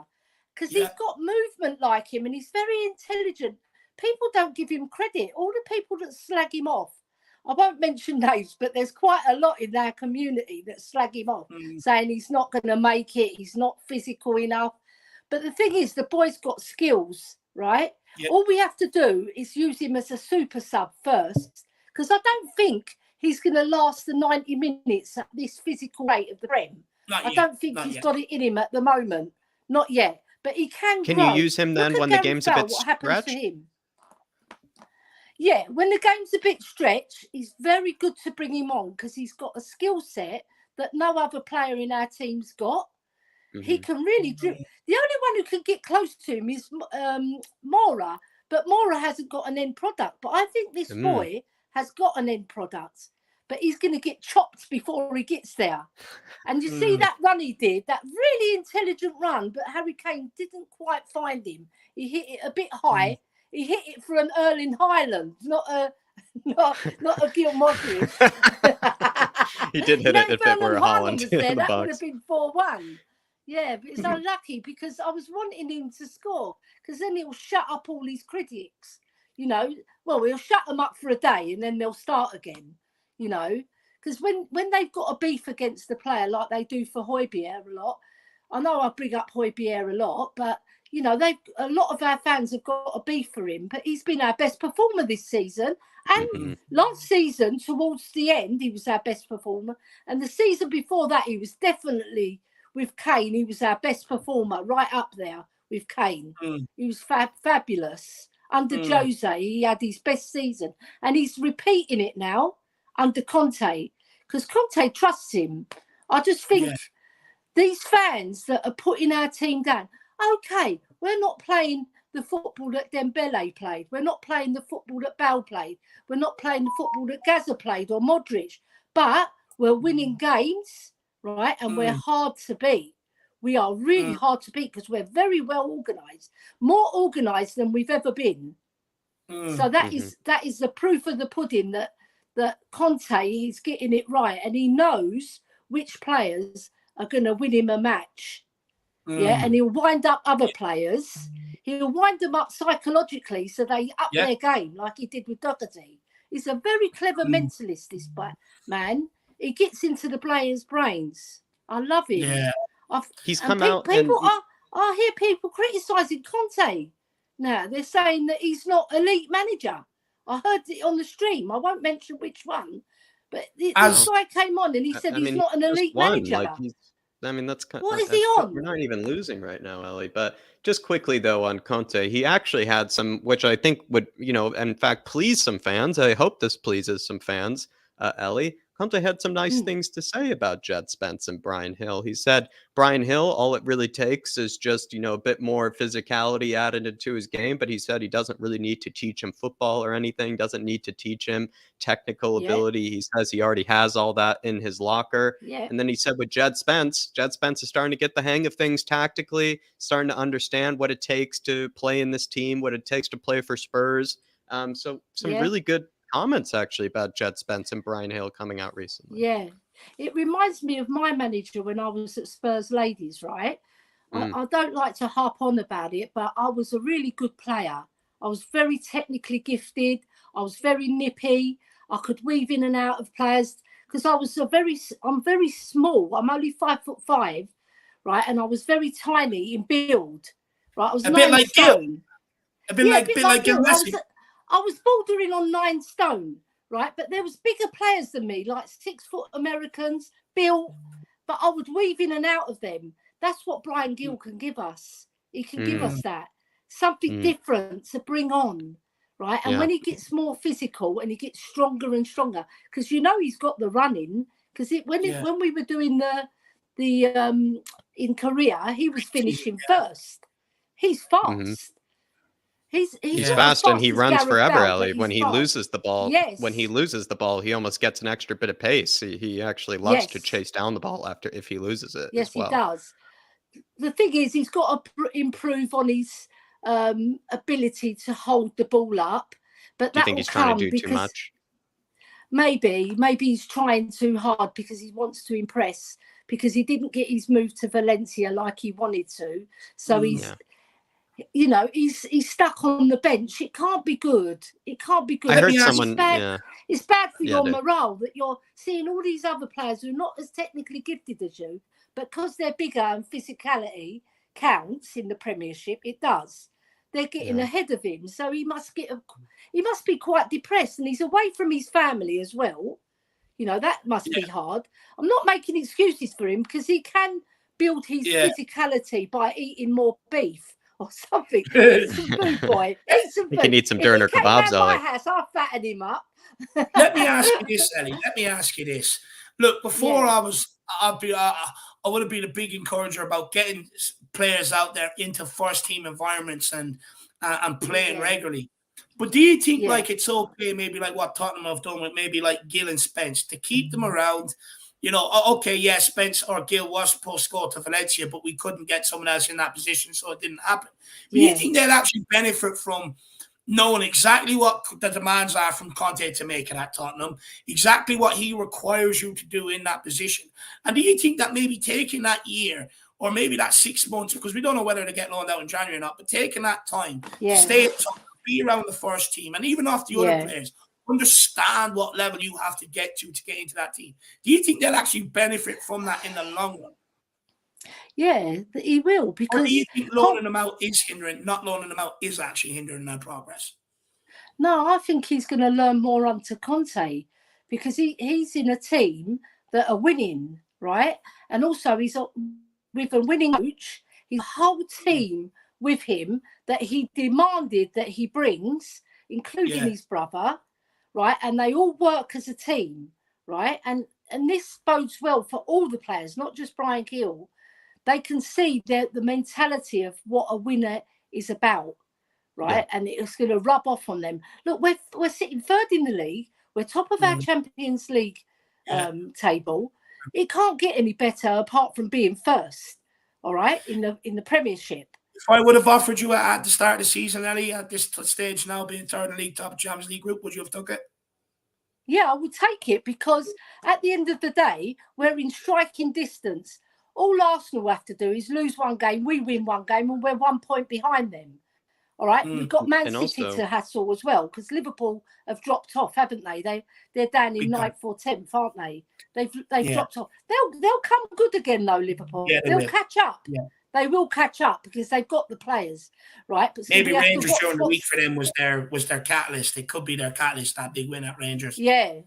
we've got to watch what's coming behind us as well, not just what's in front of us. Don't take our eye off the ball, because Conte will make sure that the players know their jobs. We're so well drilled. We're very difficult to beat. We've lost 2 games since April. What do fans want? I watch channels and it's like we're bottom of the league the way they're talking. Well, Ellie, we're in fact the exact opposite. Ellie, we're the exact opposite. Spaghetti Slayer says if we win it, it might be the best start after 10 games for the club. He's exactly right here, Spaghetti Slayer. I think if we win this game, it's the best start Spurs have ever had in Premier League history. And you think that's against Bill Nicholson's side, and also the not the double winning side, the 1950s team that came up from the 2nd division and won the 1st division straight off with their push and run style. And that double winning side scored 115 goals on dirt pitches and mud pitches. You see? Absolutely. They did. They were a fabulous side. So were the 50s team. So we're even beating them. Under Conte, what do they want, these fans? Do they want blood out of a stone? Because he surely can deliver it. I know he can. Because this man, he's like a miracle worker. He's come into our club and he's changed the whole ethos of the way we play. He doesn't want to play the Spurs style like we're used to, because it never won us anything. The only time it won us things is when Bill Nicholson was in charge. But you can't go back 40, 50, 60 years and say we've got to play the same style, because we were playing on dirt and mud pitches then. Now the game is more physical. The players are fitter. You've got to adapt your style. It's nice to play nice football. Don't get me wrong. But if this type of football's winning us matches, then if we win the league, I'll be the first down Tottenham High Road cheering my team on, because we would have deserved 100%. it. 100%. It requires discipline, Dave. Yeah. That's what a lot of people don't realise. This sort of type of football requires discipline. And Conte, it's more mentally draining than the way Man City play, I would say. Mentally. Yeah. Yeah, because 100%. they're better passers of the ball. We can't compete with Man City on passing. Our passing, look what happened the other day against Frankfurt. Moon Boots gets it, doesn't control it, boom, boom, bang in our net. Like you said, why didn't he just put his boot through it, right? Because he knows that he's a bit suspect when he's under pressure. Yeah. And you say, Conte says play from the back, so he's listening to his manager. But when you haven't got the skill set, what I would say to Conte, if I was on that training ground, I'll say, listen, when Moon Boots gets it, make sure you tell him to clear it. Put it in Rosette or something. Do you know what, Ellie? It's not even about the ability. Like, look, every player that plays at the top should be able to trap a ball and pass it 5-10 yards. I mean, it's the least I expect from a player to be able to do that. I mean, there's guys like me who, because of my weight, will never play in the Premier League or anything like that. But it's kind of like, I can trap a ball and pass it. Trap the ball. Of course you can. Why can't this guy? But like, I think it just comes down to just maybe a lapse in concentration, switching off. But even if he's feeling a bit nervous and he's like, I don't like the way he's pressing me, swing your boot on and explain it to Conte at half time and just say, look, I didn't feel it in that moment, so rather than make a mistake, I ballooned it. Okay, I can accept that. I can accept that. Yeah. But Ellie, you've got to keep moving. A lot of people absolutely loving your appearance. They're really bigging you up. I just wanted to say on Dier, he hasn't got the ability under pressure. He's got the ability when he isn't under pressure, because he receives it and passes it to Romero, or doesn't. Sometimes he'll do a duff pass, but you can forgive him because he's not the best passer of the ball. But under pressure, I would say to him, just put it in Rosette or try and clear it as far as you can. Honestly, though, sometimes it's like getting a job at a cocktail bar as a professional cocktail maker. You can make the behind the scenes all you want, that laddie, put the umbrellas in and everything else. But as soon as you do it in front of people, you're dropping bottles, spilling drink all over the counter. No good. No good whatsoever. It's no good. But Ellie, what's coming up on THFC Till I Die, my love? Right, so THFC Till I Die, I'm starting my new Spurs Women's channel, right, on the Spurs ladies team, and I'll be going to a lot of the matches. I've got a season ticket already booked. So Are they expensive, Ellie, the women's season tickets? Just I'm just curious. I don't know how much they are. they're £12 to £30, depending on which game. The £30 ones are the Arsenals, the Chelseas, the Man United, the Liverpools, and the £12 are the Fulhams. You know, all the lower teams, the West Hams, because they're low, aren't they? Ash Neville is killing it right now, Ellie. Ash Neville is killing it right now, right? Yeah. And on Saturday, I'm meeting Kirst, and she's going to be with her. So, yeah, I'm really chuffed because, you know, I've been nominated as the ambassador for women, Spurs Women. I'm just waiting for all the paperwork to be approved and sign it, because obviously you've got to do the things that they want to do, you know, in their style, in their way. So I'm waiting for those to come through, and I'm honoured. I'm really honoured, and I'm so chuffed that Kirst nominated me. And I'm meeting her on Saturday, and we're gonna have a nice drink together and probably go for a curry afterwards. I would imagine. Yeah, that'd definitely. be a good day out. It'd be a good day out, you know. It'd be a good day out. It's good. It's great to see her game too as well, you know, supporting it. It's absolutely brilliant because I think Kirst is the ambassador for Tottenham, so it's absolutely brilliant. But Ellie, big yourself up. I think she's gone. Big up, Ellie. Oh, no. I was looking away for a second. I was on a different... Oh, Ellie. Everybody check out THFC Till I Die. Everybody get over, check out THFC Till I Die. What a calling from Ellie. Absolutely brilliant. Absolutely love it. Big up everybody still with us. Simon Cohen saying, need a statue of Ellie outside the ground. True fan. That she is. So you know, Simon, I know you've been there. Been to the lane quite a lot, supporting Tottenham down the years, my man. You're just as much as a fan. Derek Smith says, Dier's miscontrols once, he's no good. Richarlison miscontrolled more often in that game. I suggest people give Dier a break. He's a solid defender, and Spurs are worse without him. Look, 100%. I'll be honest, I gave him a break. I could have absolutely went in on him after the game. I didn't. I gave him a break. You know, I was delighted we won. And look, I get it. He's a solid, look, he's been decent. I'm not going to say solid defender because some of the lapses and concentrations, if he was so solid, wouldn't happen. But he's been good this season. And I agree. Looking at our back line, we would be worse without him. But that doesn't make a good indictment of Eric Dier because he doesn't really have anybody backing up his position or challenging him for his position. I wonder if he did, how would he cope? Would he go on and cut them errors out his game and concentrate for 90 minutes? Or would they get progressively worse? It remains to be seen. Look, it's costly. That's the thing. It's costly. You know, granted, everybody looked nervous up until they scored. Everyone's touch was off, control was off. We looked absolutely rattled. But, like, that mistake is just costly. And at the end of the day, if we want to challenge for trophies, we want to go for titles, you can't do that in big games. You can't do it in big games. You just can't. I think it's actually, I think where Eric Dier has fallen victim to is that it's kind of been a bit of a trend, and it's been a bit of a condition of Spurs recently, especially we've seen kind of Hugo probably be the biggest culprit of it, is kind of letting teams into the game unnecessarily, making mistakes that sort of make the game a lot trickier than it should be, you know, giving teams a break when they don't need it or giving them a leg up when they don't need it. That's kind of been, I think, more Hugo this season. I think Emerson's also been one to do it as well, you could say too.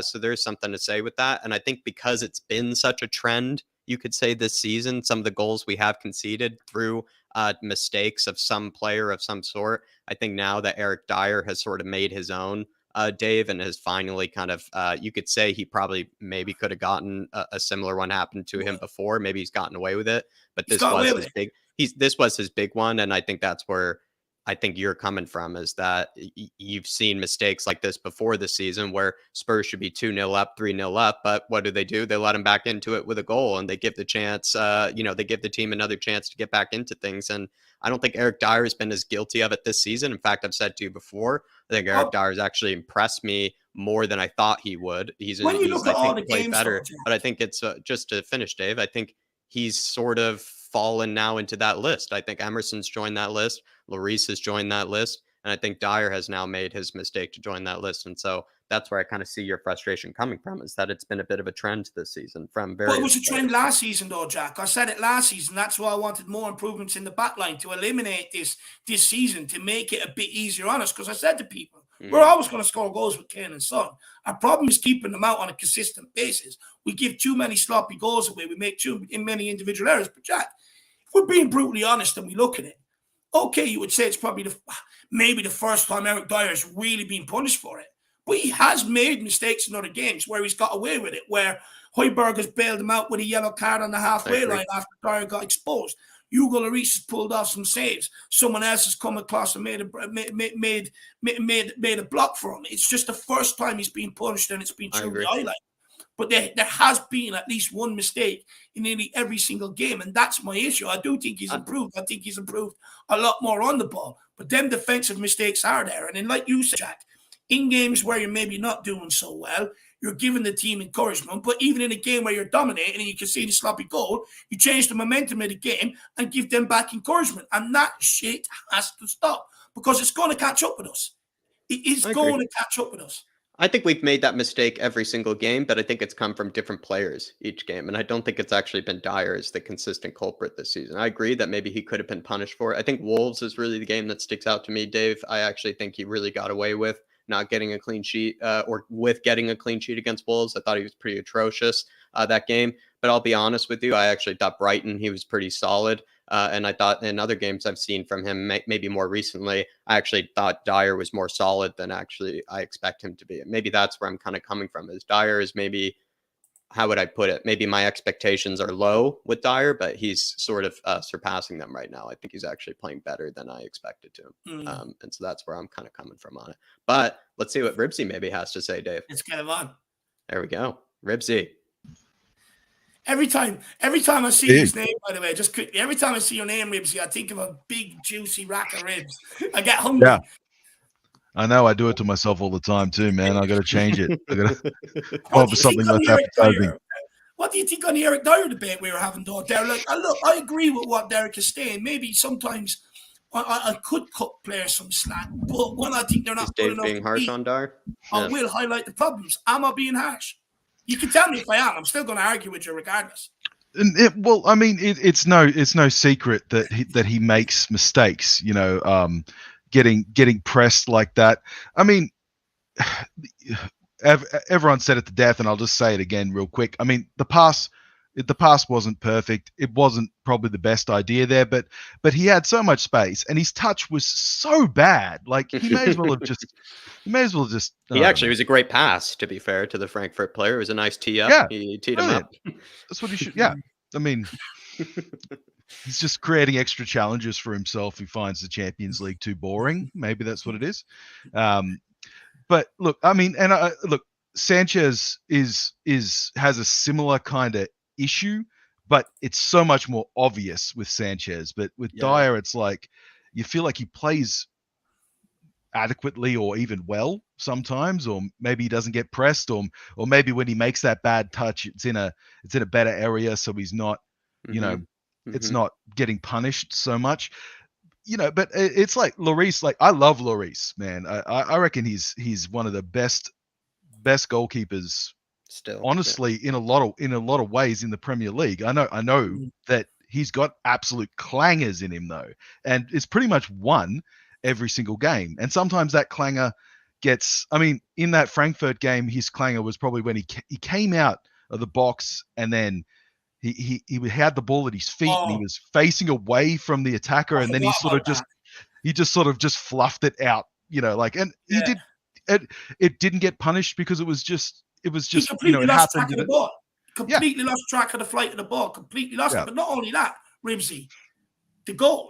I know Emerson was shit in that situation, but has Hugo Lloris learned his lessons from parrying it out? Because against Arsenal, he parried it out, they scored. This one didn't deal with it too well, went out for a corner kick when it shouldn't have, and they scored from it. Yeah, he pretty much took it off. He took it off one of our defenders' bootlaces as well when he did that. And I feel like if you're going to dive for the ball at your defender's foot, you got to catch. You got to take it. You can't just bat it away because, man, he's got feet. He can kick the flipping thing if that's the plan. Like you're not going to do better with the back of your hand on the deck than he is. Well, hopefully his foot is better than the back of your hand. I mean, if it's not, we're in real trouble. But no, it's going to be interesting. I was reading on football.london just before. that they're talking that Romero is expected to get a rest here. Yeah. So I saw it even happening in that most recent game. I actually had a feeling that Sanchez was going to come into the game. I know what you mean, Ripsy, because I think where it is actually with Romero is he knows that Romero and Sanchez, that there's a huge gap between them, I think, in quality. And he, I think, doesn't want to risk Romero, because I don't think Romero is like a Højbjerg where he can play every game and, kind of it's sort of, battled through some knocks. I think Romero is easily susceptible to like a knock or something like that. That's just made tomorrow stressful. Yeah, well, I hope he does something different, because look, I mean, like everybody, I think I've got a bit of a soft spot for Sanchez, but how many chances can we give the guy? I mean, it's I feel as though this is the time, if we want to. I know that obviously if we're going to rest Romero, then he's not an option, but we've got to look at who's going to play the middle when it's not Dier, because he started every game, as far as I know. Well, he said today in the press conference it was going to be Romero or Sanchez. Well, it's not going to be Romero because he's been rested. But what about Tanganga? What about Langley in the middle? I mean, obviously, there's no point really. I think Langley would not be bad. Yeah, I mean, obviously he's got a decent progressive pass on him. I don't know how great he is in the air, which is probably something you want in that. Probably his weakest. I don't really think I don't think any of them can forgive the pun here, stick their neck out and kind of really say that they're the best header of the ball. I don't think Moon Boots can say he's the best header of the ball. I don't think Ben Davies can. I don't think Longley can. I don't think Romero can. I think they're all kind of equally average or below average. I think Dier positions nicely sometimes, well, most of the time, whether his heading's that great on a clearance or not. But he seems to be in the right spot to sort of cut out those balls coming across quite nicely.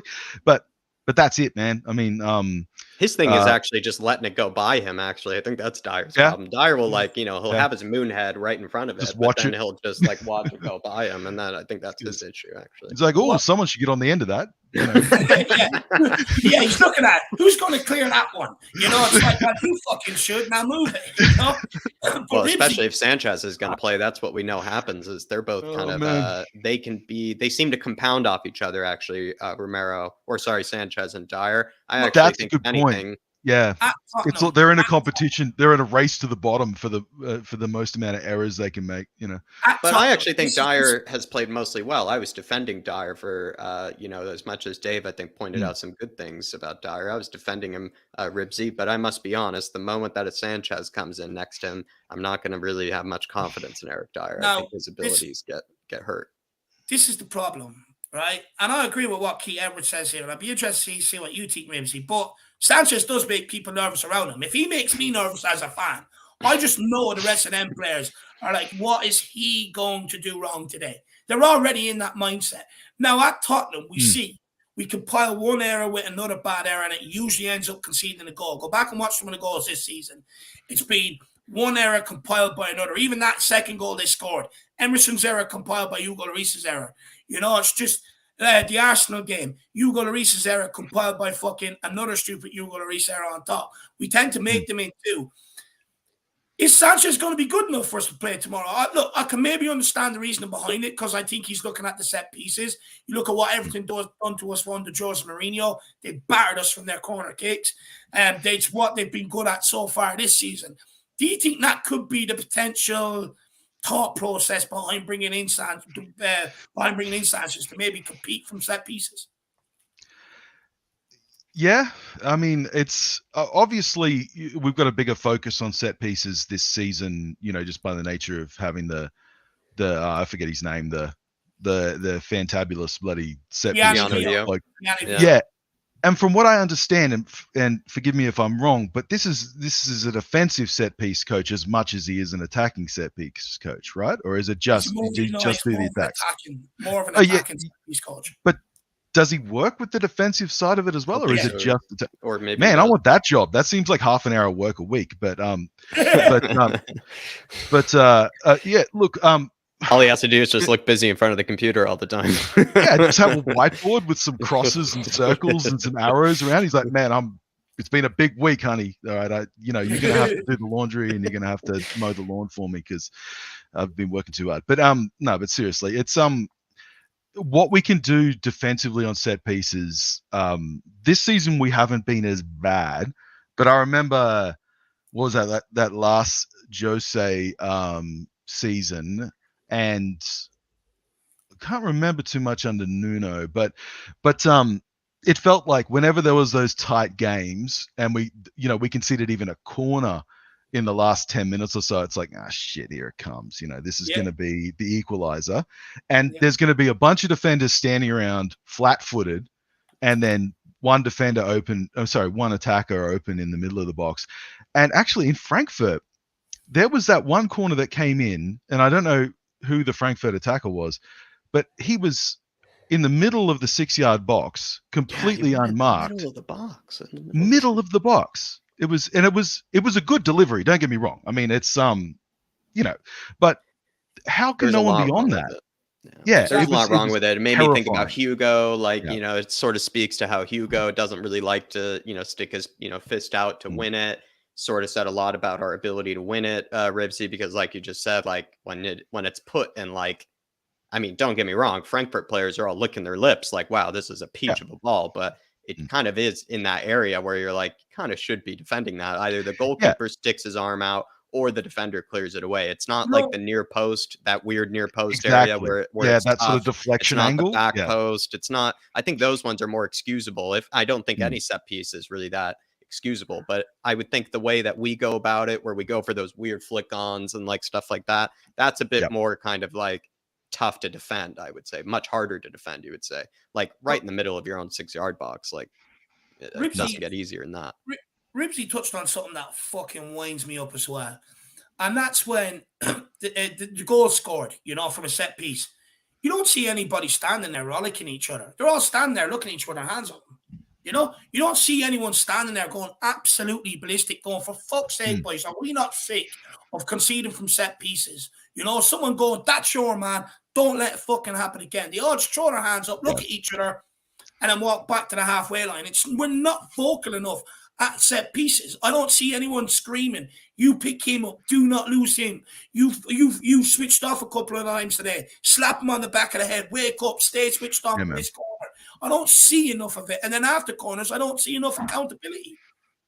Well, that's it. I mean, Hugo's the captain, man. I mean, it's in those situations where, maybe it was his responsibility in that case to charge out and to punch that ball away. But if I punch the ball as bad as Hugo does, I wouldn't run out either. It's if he can catch it, sure. But I mean, look, I'm not here to pick on Hugo because I actually really rate Hugo. It's just there's certain things. So it's in that particular situation. If it's not his job to cover that player, if he's unmarked on the edge of the 6-yard box right in the middle, then whoever it is, he should have the ball in his hands and he should be yelling at him in whatever language he wants to. Because it's Well, I mean, take your pick. Apparently, they're all multilingual back there, and that makes them a leader, Ribsy. Yeah, that's the prerequisite, by the way. Speaking a bunch of languages, that gives you everything you need to be a leader. But I do understand why Dier is the choice in that position. Enlighten me, please explain this. Well, it's simply because we don't have anyone better. That's it. And it's no secret, right? I feel like I think that if Langley gets a go there, the problem is we got the two left-footed left backs, right? And if we're playing both Langley and Davies in the same match, well, neither of them are particularly good in the air for starters, so it's probably not a good idea. But apart from that, then we're removing the advantage that we had from bringing in that other left footer, and then we've got both of them on the pitch, and then at that point, then we get an injury or someone needs a rest or something, and we've boned ourselves, right? So I don't think that's the greatest idea going forward. But I wouldn't mind seeing, maybe not against Everton, we'll see, but I wouldn't mind seeing Jaff get another go. He's got to have done some growing. He's still And it's been his problem ever since he's got here. He's picked up another knock recently. He's which is fragile, isn't he, for a big fella? Yeah. Bit like Ledley King, but with Ledley King, basically Harry Redknapp had to say to him, "Do not train, just get yourself prepared for the game on the weekend." With Jaffet, because Jaffet doesn't have that name, doesn't have that reputation, you're never going to do that with the guy. No. Honestly, I think his Spurs career will be over at the end of this season. I don't think Spurs will keep, consistently paying him and keeping him as an option if he can't stay fit. I think he's going to the Serie A or something like that. I think he's going to leave because I think there is an excellent defender in there, and I think he has a lot of attributes available to him that make him an excellent defender. But I think he is going to have to just go somewhere where maybe it's a bit slower pace for him, maybe a bit more methodical, kind of like the Serie A. And perhaps that's exactly what helps him out, because sometimes what it is, it's just the pace and the intensity of the Premier League just is too much for like certain players' bodies. It's just they're too fragile, like you said, Ribsy. But Ribsy, any kind of final points that maybe you didn't get to? Because I know we spent a long time on that center backs, but anything that maybe like a Hill Messi comment or a score prediction or anything that you wanted to toss in there? No. Score prediction at least? No, I really want to see Richie score against Everton. I mean, presumably we're going to play him now because Decky's not going to play. So, provided he's not injured as well, I want to see what happens if he scores. I want to see how he reacts, because he was a big deal at Everton. He's a pretty big deal here too. But I'm just curious. But I think we'll win. I can't see us losing against Everton. We're at home, right? Yes, no. We'll be at home. No. Oh, we're good. No, we're home. No, we're at home. Sorry, we are at home. We're at home. I thought so. Yeah. No, we can't lose that. If we don't get 3 points there, I'll be pretty disappointed. That's pretty much a banana peel at this point of the season, because if we go to Old Trafford and we don't have a good history there, and last season we got beat up by Manchester United, both home and away, I think, didn't we? I think so. Anyway, it doesn't. We definitely lost at home because old mate got a hat trick against us. What's his name? Ronaldo. Yeah. He's Cristiano Ronaldo. I should probably remember his name. But from set piece. Yeah.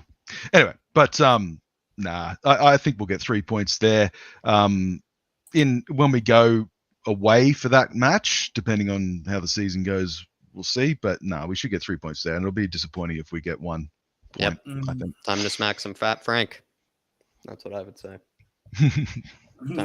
Time to shut up the Fat Frank is what I would say. Don't like him very much, Ribsy. I don't like Everton either, to be fair. So time to get 3 points. But Ribsy, appreciate you as always, brother. Thanks for coming on. Good chat. Thank you, Russell. I'm going to call you Russell Crowe because many people say Russell Crowe is on when you're on. So thank you, Russell. Cheers. Good on you guys. Big up, Ribsy. See you soon, my man. Absolutely brilliant call. Really enjoyed that, actually, Jack. A lot of different talking points there. Really, he normally gets us started. Ribsy does, and I feel like I always enjoy his openers. He and I get to have a nice, long, lengthy conversation. But Dave, we actually have plenty in for the fan show today, so we're going to keep it moving, everybody. And hopefully, you have been enjoying it so far. Do smash that like button. Keep getting your comments in. Dave has been very, very good at, bringing the comments up, engaging with them as well. But also, if you want to skip the queue of those comments and, ask either the guest, myself, or David anything, feel free to throw it in as a super chat. Great way to support the channel. But Truth Set's free, supporting the channel with 2 gifted memberships here, Dave. Wow. Dusty Tones. And I can't say the other one because I don't speak Korean, and I wish I did, because it comes in handy, I would imagine, being a Spurs fan. But he's also gifted it to, I think, a Korean Spurs fan that's watching the channel as well. Really kind as well. So if they're able to come on and have their say, feel free. But really appreciate it. Truth Set's free. Absolute legend. Gifted away 2 memberships, Dave. 100%. Big yourself up. Truth Set's free. He does it every week. You guys, make sure you use them to come on. That's why he's doing it. He wants to get more Spurs fans out there to come on and have their say. So make sure you avail of it. Big yourself up, Ribsy. And guys, final call. Anyone else that wants to come on today, get in the back end now and have your say, because we'll be taking the link out in about 5-10 minutes. There's already a lot of people in the back end, so final call, get yourself in. But look, we're going to keep it going. The next up is Mia. Let's get her on. Hey, Mia, how are you keeping? Yeah, not too bad, thank you. How are you? Yeah, I'm good. Can't wait for tomorrow. You know, it's what us Spurs fans live for. But where do you want to take this? You know, what do you want to talk about today? We can talk about the game tomorrow, as I'm going to actually be there, so I'm quite Oh, awesome. excited. Where are you sitting? I think we're sitting in where the wall is. South Stand. The South Stand, yeah. Oh, you're gonna enjoy yourself there. I love being in the South Stand when I'm over. Yeah, It's and the best place to be. I've been before, and I've also, when we played in the Champions League final, I was there. So me and my brother went and watched it for the final. So it was like a carnival up there. That, like, obviously, as you walked up, the buses were getting blocked because we weren't supposed to be in the road, but people didn't care, so they just stood in the road. There was someone climbing on the bus stop, jumping around, being a bit crazy. Brilliant. Love it. You're reminding me of that time I was in Magaluf when Spurs were playing Spain in the Euros, and even though we got hammered, we still shut down, you know, all the roads and everything else, out jumping around, drinking, having a good time and enjoying ourselves. But look, what about tomorrow? I mean, you know, where team selection? Where do you think the game's going to be won and lost? What's your thoughts? Well, team selection, if we've got Sanchez coming in, then I want a refund of my money. I'm gonna ask for a refund straight out. I'm gonna go up to them and say, give me my money back. What is it about Sanchez that you don't enjoy? He's just a disaster. He's just an absolute disaster. And like him and Royale on the pitch the other day together, I was just like, he's like the Chuckle Brothers. And if you're not from the UK, you won't know what the Chuckle Brothers is, but it's a TV show and they go to you, to me, to you. They're just awful. They're just awful. So I can't watch him. He stresses me out. Watching him makes me feel stressed. Is it just as stressful to see Doherty probably, because Emerson's not going to be playing tomorrow, right? Doherty No, would of course, be the no. player Yeah, alongside him. Doherty's obviously, I told you, like on the group chat, I said they're basically like, it's like having like a micro penis contest. Like they're both small, so like there's just like no real competition, is there really? No use talking about it.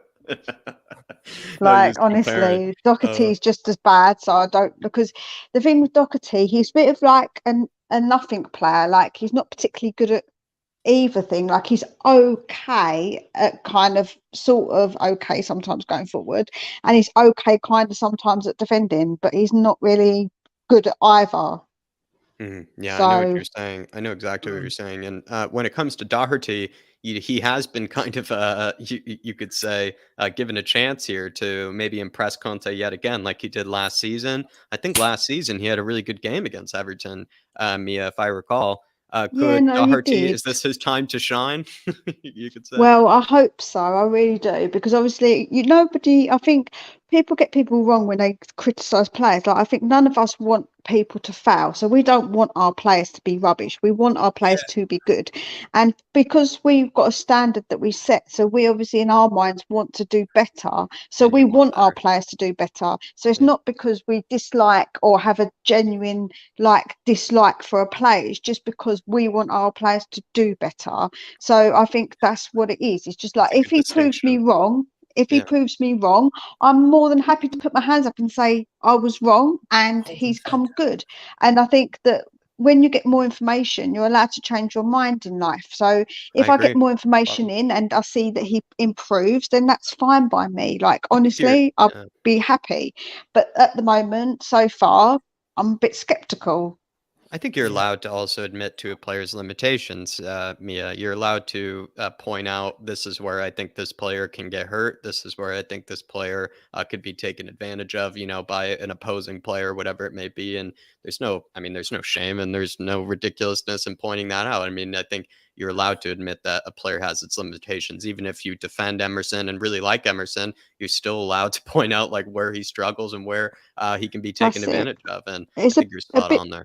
It's a bit like with the Frankfurt game, and I know that people said, oh, Royale didn't have a bad game, like he didn't have an awful game, but just because he had like a bit of an okayish game, to me, that's not proof enough to me to say, oh, okay, he you know, I can then give him enough praise. I'll say, yeah, he did okay, but I'm not going to praise the guy. I'm just going to say, you did all right, like you did sort of okay. Let me ask you this. Did he do more in the Frankfurt game going forward than what Doherty did against Brighton? Does Emerson still show more going forward than Doherty? Yeah, he does, but it doesn't mean just because one's better. Like like I just said, it's like the micro penis competition. Like just because one's penis is like a tiny fractionally bit bigger doesn't make it any better, does it? True. That's fair. Our forward players, do you think they can continue their form from Frankfurt, Kane and Son, and Yeah, carry it over to the I Everton think game? I think that Sonny is a confidence player. I think if you look at his stats, I think he doesn't normally start the season particularly like with a bang anyway. So I think now he's starting to come into form. We all know he's a bit of a purple patch player anyway. So I think now he's scoring a few more goals. He's got his confidence. I think that makes a big difference to him as a person. I think you can tell when he's not confident, he gets that thing every time he goes for the ball. He's just, wanting to try and score, and he does too much and he tries to do too much sometimes and makes the wrong decisions.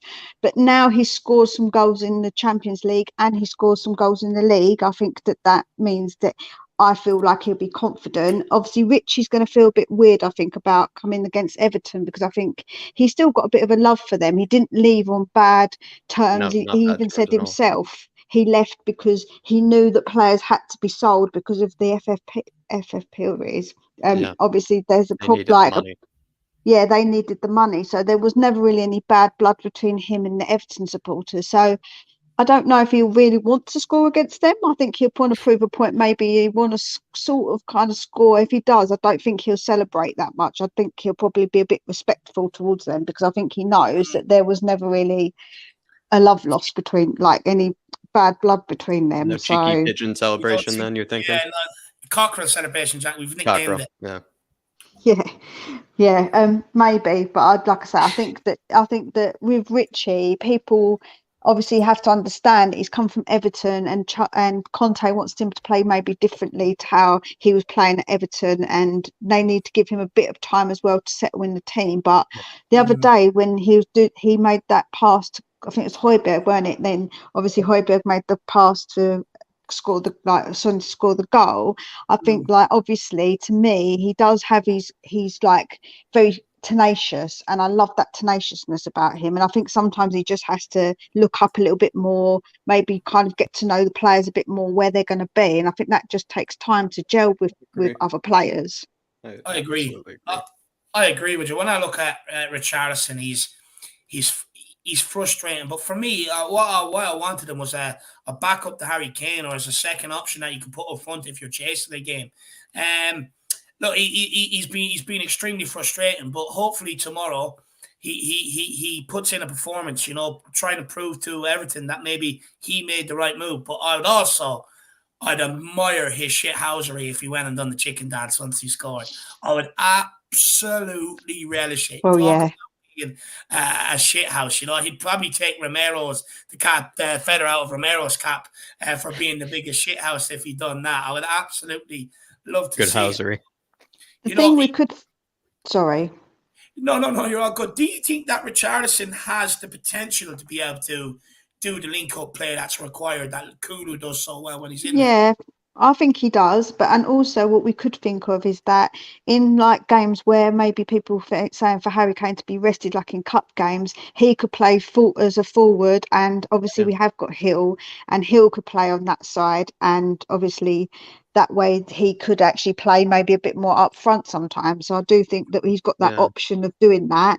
And I do think that he will get that link up play. I think it just takes time. I really do. I think that people just don't they underestimate how a team works. When you're in the team, like if you get thrown into any job and you don't know people, it's always very daunting. You don't know. Everyone else has got their little cliques and they're all like friends and they know each other, and you're just a bit of an outsider. So obviously in the game, he's a bit of like an outsider because he's not clicked straight away. I know that Kulu did, but not all players do that. So we have to give him time. Like we can't be too critical of him yet. I think that we have to give him time. And that tenaciousness is what Conte loves about him, is what I love about him. Like I love that tenacious side to him. And I think we do need that sometimes. Someone who's willing to push forward, to run forward and take that risk. Even if it doesn't lead to anything, because sometimes it might not lead to something. It could lead to a free kick though, and that could then put us in a position where we're taking a free kick in dangerous place. So each time he goes forward, that to me is always a positive. I just feel like if I recall last season when we were kind of asking ourselves, what type of striker do we want, to help back up Harry Kane as well as be in this forward line?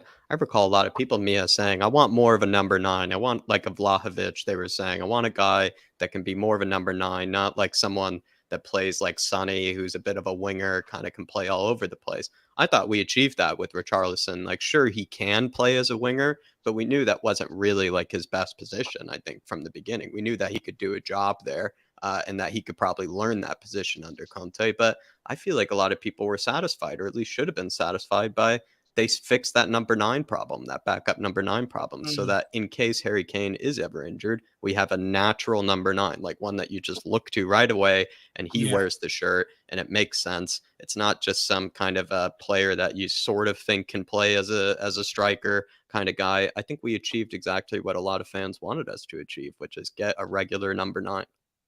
Yeah, no, I agree. I think that he definitely covers that base. And also because he can play in other positions, it means that he's multifunctional, which sometimes when you're in a team, you have to be, and you have to have players who are, because obviously sometimes needs are musts. We need cover on certain positions. So to me, obviously, it's better to have Richarlison, who is naturally that number 9. However, he can play on the wings. And, he is okay at that so far. He hasn't been awful, because everyone used to complain about Mora because obviously he doesn't get his head up. But obviously he's another one who drives forward with the ball. And he did slightly have a bit more of an improved season, if I remember. Like, he didn't have an awful season last season. So, like, to me, Richarlison's just a very much improved version of Mora, and somebody who can play a number 9 as well. So to me, that's always a positive. And with Kulusevski out, Dave. No, I just want to say quickly, people may be thinking that way. I see people saying keep the faith in Richarlison. None of us are losing faith in Richarlison whatsoever. Love Richie. No, not at all. No, I'm actually saying the opposite. I'm saying that we need to give him that time, because I believe that he can come good, and I think that he'll be absolutely fine. How much time do you reckon? How much time? Probably he's only just come to us, so you need a season. Yeah, no, I think he's doing okay. I think that even I don't know what people's expectations are for Richie, really, because you think to yourself, he's going to be somebody who comes in and out of the team. He isn't somebody who's going to probably picked once Kulu's back.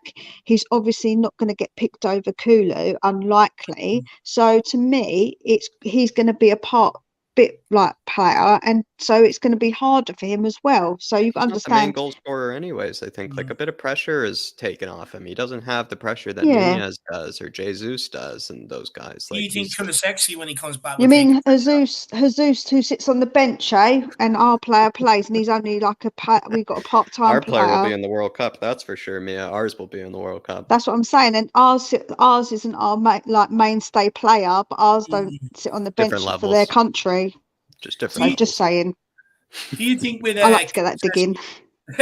This is to you and Jacko. Do you think with Kulusevski being out, Richarlison hasn't had maybe the time to settle in that he needs, and he's been highlighted a lot more than what he would if Kulu was there? And if Kulu coming back, do you think he'll take the pressure off Richarlison?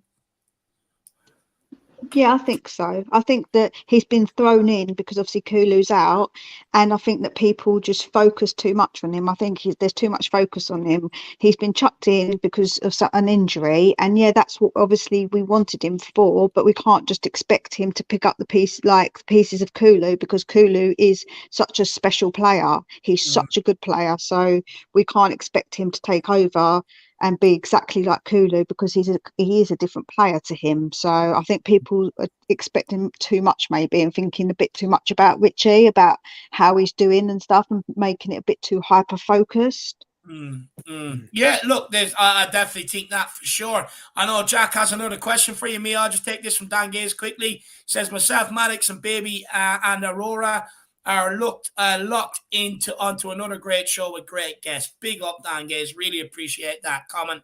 But Jack, maybe you've got another question there for me, and maybe last question. I think we maybe end on this one, actually, and just because I love talking Hill Messi and I love talking Jed Spence, there were some actually positive words for those two players that have come from Conte just recently. Mia, in his press conference, he basically said with Hill, he's just improving on the physical aspect, and he's seeing improvement on that physical aspect. And he basically just said he doesn't really need to teach him how to play or anything like that. It's just that physical aspect that he's working on, and he sees a player in Hill. And then Jed Spence, he says, is actually making a lot of progress and is coming along. So he's actually sort of turned around a bit of that narrative, I think, with those players. He's actually shown a bit of encouragement and positivity to them. Yeah, and I think it's good. I think that people, again, they focus too much on Conte's words and try and read between the lines on certain things that he says and maybe twist things and make it out like he's against these players. But you've got to understand Spence and Hill are both young and they've got to be settled into a team. Obviously, Conte wants them to play a certain way, and you can't just throw a player in if they're not going to play the certain way that you want them to. So it's obviously encouraging that he's saying with Hill, he's got plenty of skill.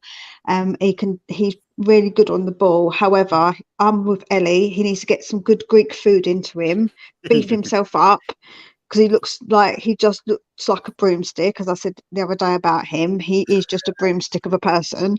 Like, even I've got more chunk on me than him, and I'm like 4'11", so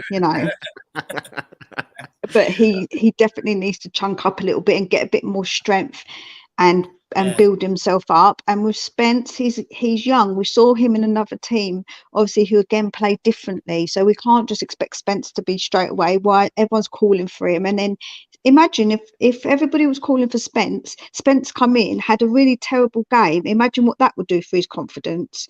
Like Conte, everybody else. And Conte then would be criticised by saying you're lowering the players' confidence. So you can't win really with when people say things, because at the end of the day, Spence needs to be confident enough. He needs to be playing exactly like how Conte wants him to play. So that way, when he does bring him on, he can be sure, right, he's got exactly my instructions and that it's going to be fine, because you don't want to take a player's confidence away by letting them come on and then making a big mess of it. So I think Conte was doing it for his sake as well. He's probably doing it for him as well, as much as the team, because it's just not a good thing to do, to chuck a young player in and then just go, here we go, off you go, when he's not ready. It's sacrilege to do it. If you know he's not ready, it's absolute sacrilege to do it. But I also agree with you. I think I made this point on Conte yesterday. I'm starting to feel sorry for the guy. No matter what he does, we go mad. People are calling for, substitutions, players to come out, Conte to use his bench. Uses his bench Wednesday night. People give out about it. People have been calling for Skip and Basuma to get minutes. He gave them minutes. They didn't take them.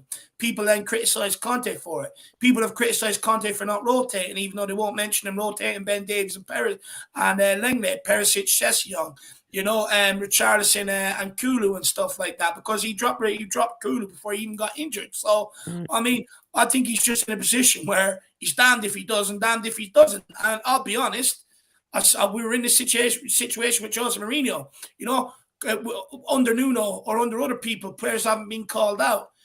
People like, we need someone in here to, call these players out when they need it. Conte comes out, calls these players out in the press. He gets given out to for it. He's too mean. He just cannot win. No matter what he does, people want the opposite, even though they've been calling for what he's done beforehand. It's crazy. Spot on. Yeah, no, it's crazy. It is really silly. And I just think to myself, like, what do people want him to do? To me, I always say this, we are just people sitting watching, and because we love the team so much, we go by feelings. And the fact is that we can't go by feelings, because football isn't played as a feeling. You need to go by exactly what's best for the team. So if Conte watches these players day in, day out, he knows them best. He knows who's ready. He knows what team to choose, because he's the one who's won stuff in the past. So he's obviously had winning teams. So we have to trust what he does, because at the end of the day, he's got the knowledge of exactly what these players are doing in training. We don't, so we're just going by feeling, and you can't keep going by our feeling, but my feeling is this, no, that's not how football works. Like, it's silly, like, to keep criticizing somebody who watches these players, who knows these players better than what we do. We think we know them, but we don't know, do we? We just see what we see. and we try and pick no. up bits and pieces. So I think it's just silly when people have such a go at such a experienced manager. You're not an experienced manager of a football team. You've not seen Tottenham training every day. So what do you like? You think you know better than Conte? Well, why aren't you in a managing's job then? Why aren't you a manager, top manager at Premier League club then? Do you know what it is? Look, I think every fan is entitled to their opinion. Let's get that straight. Every fan is entitled to their opinion. They pay enough money in terms of merchandise, tickets, TV revenue to be able to have a say on their football club. I think the biggest problem is we're just not used to having so much of a winner around us that it's sending us into a complete tailspin, if I'm being brutally honest. But Mia, big yourself up. Really appreciate it. Great calling. Thank you very Everybody's much. left this Colin, Mia. Everybody's been bigging you up in the chat. Very good analysis. Thank you. Talks so much sense. Mia is phenomenal. You're also made them hungry with the Greek food. I would say maybe avoid that next time. A lot of Greek food being talked about in the chat. And I do love my food. That's the problem. I've maybe got you a real achieved issue. what you wanted. Spurs and Greek food at the same time. Then you achieved both. Yep. Love it. Well, Mia, as always, appreciate you coming on. Thanks for Brilliant. taking the time. Thanks a lot. And, Speak thanks to you for your soon. patience as well. Appreciate you. Always right. Bye. Come on, you Spurs. Bye, Mia. Everybody, big up Mia in the chat. Show her some love, please. And as well, I think that's only her second call-in, if I'm not mistaken. Maybe her third as well, and absolutely smashed it and absolutely just made the call her own, everybody. So please show her some love. We're going to go on to the next caller here. I believe it is KPV, the one who let the dogs out. Here he is. Hello. How are you doing, KPV? Good. Oh, your signal's playing up. Say that again? Your signal's playing up a bit. My signal? No, I think it was Dave's signal was playing up a bit. I think I did. Yeah. Okay. I think Dave was looking okay, at least in my part, but I think we'll get him back in just a sec. Don't you worry, KPV. What do you want to talk about, my man? We're playing the likes of Everton tomorrow, playing Fat Frank.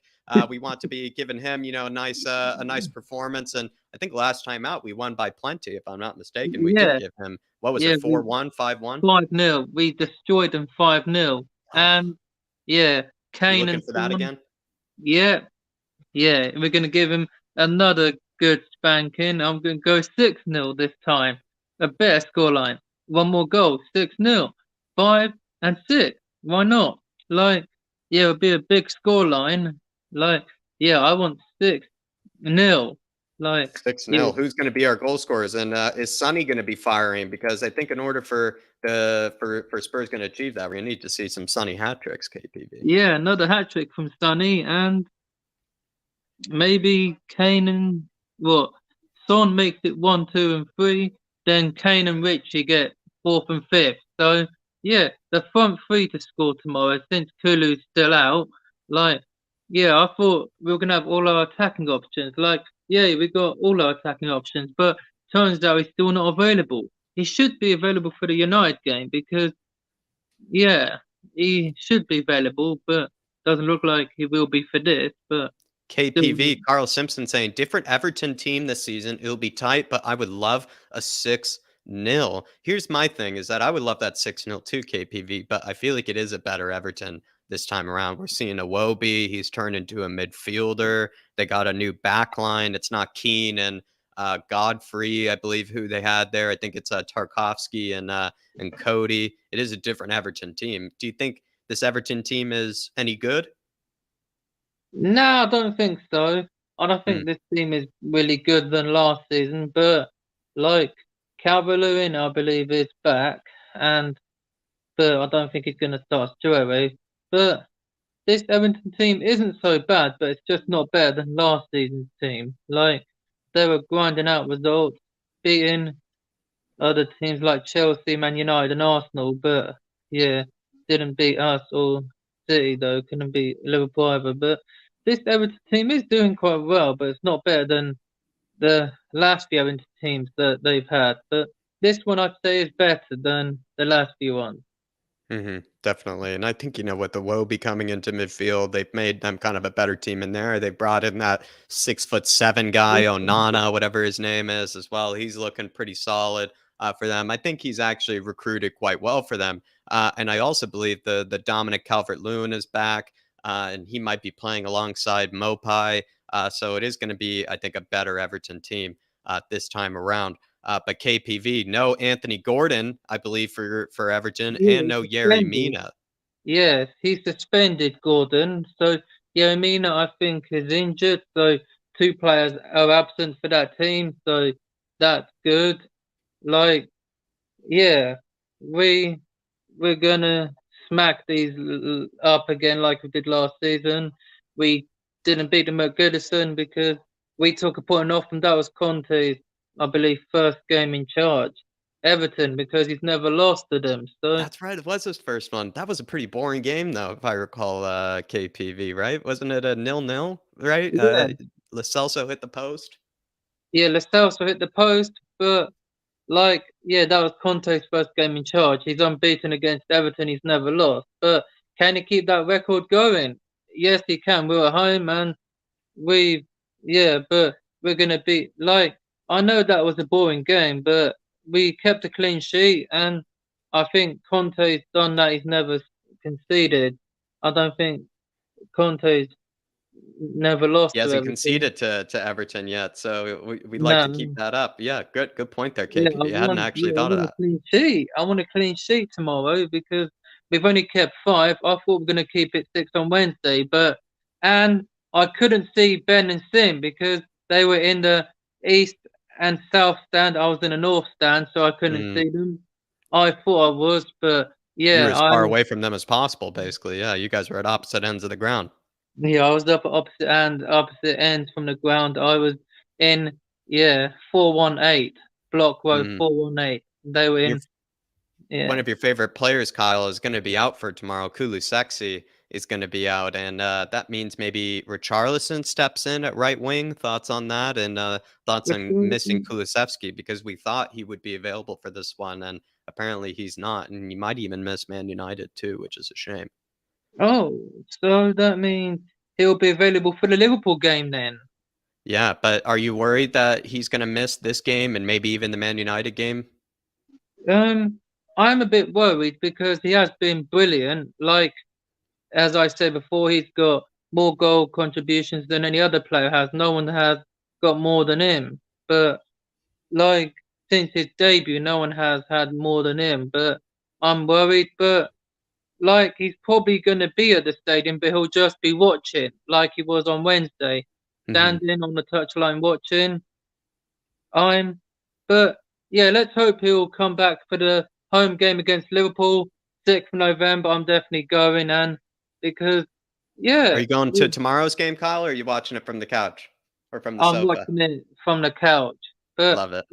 I'm definitely going to the Sporting Lisbon game on the 26th, and then nights. Nice. more European nights, and then the Liverpool game. So 2 games to look forward to, and hopefully Kulu should be available for our Champions League game then, because he's done brilliant, and I do miss the ginger from Sweden, because I wonder why Sim has picked him for his team against Everton in the BetMate League. Like, I asked him, why have you picked him in the BetMate League team for?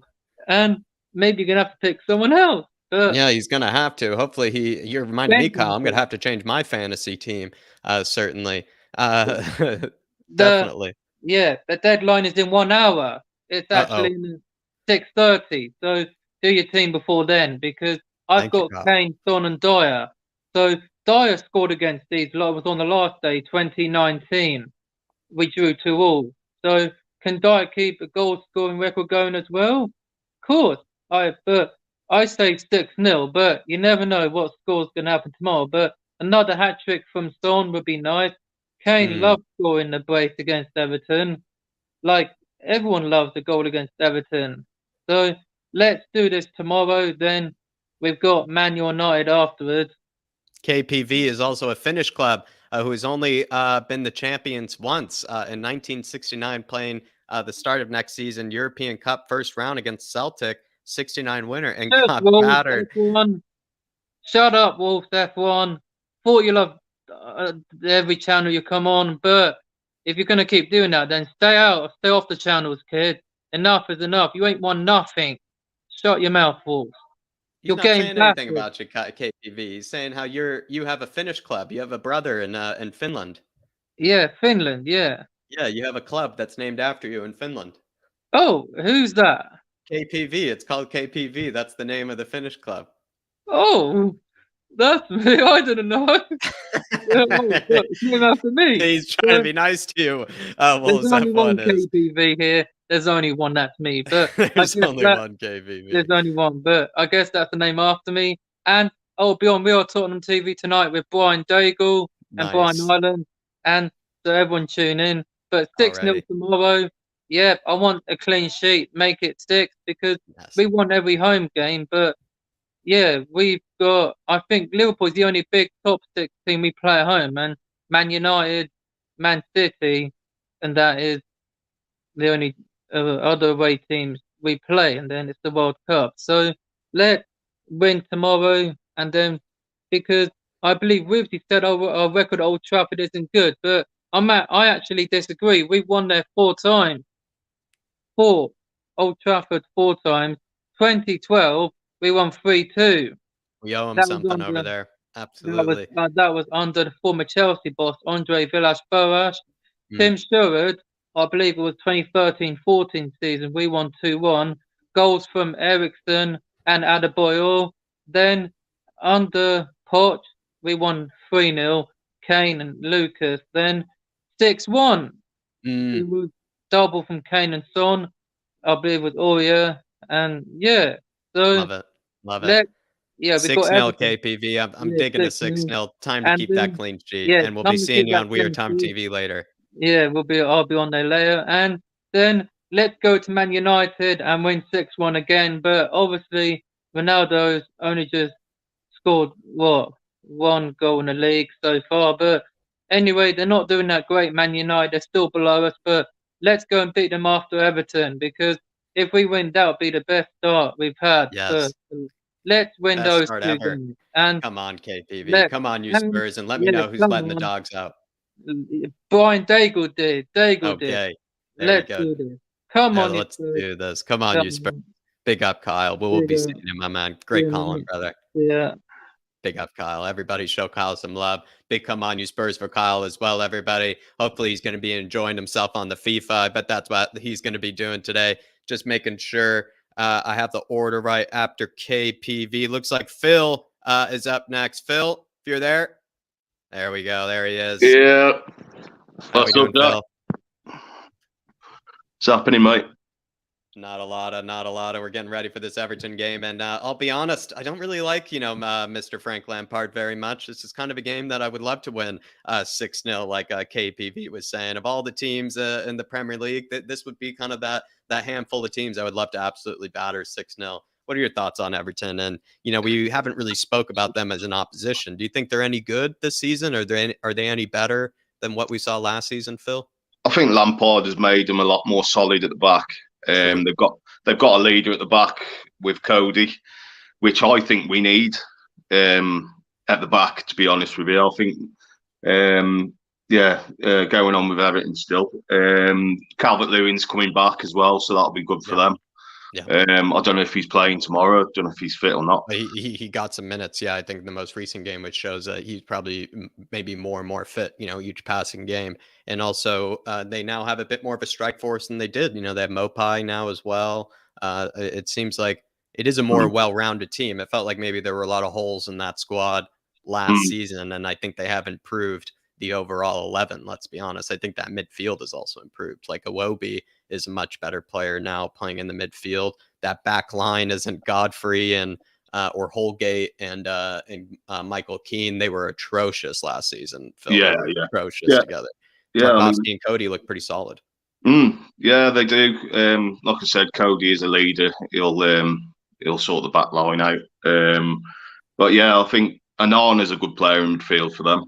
He's becoming a good boy for them, and Gordon is going to be a miss, I think, for them. Do you rate him? We were kind of saying he's not worth the 50 and 60 million that Spurs were, quoting for him. And, he's not worth that. Because I said like Damari Gray, I feel like is sort of showing the same thing that he is. Like, he's scoring the occasional goal, has a nice bit of skill on him and whatnot. But like, I don't see Demarai Gray going for 50, 60 million. That's where I kind of stand on it. Yeah, Demarai Gray's a good player, but I don't think he's hit it off in the Premier League yet. He was doing all right at Leicester when they won the league, but he hasn't. He's not like world class yet.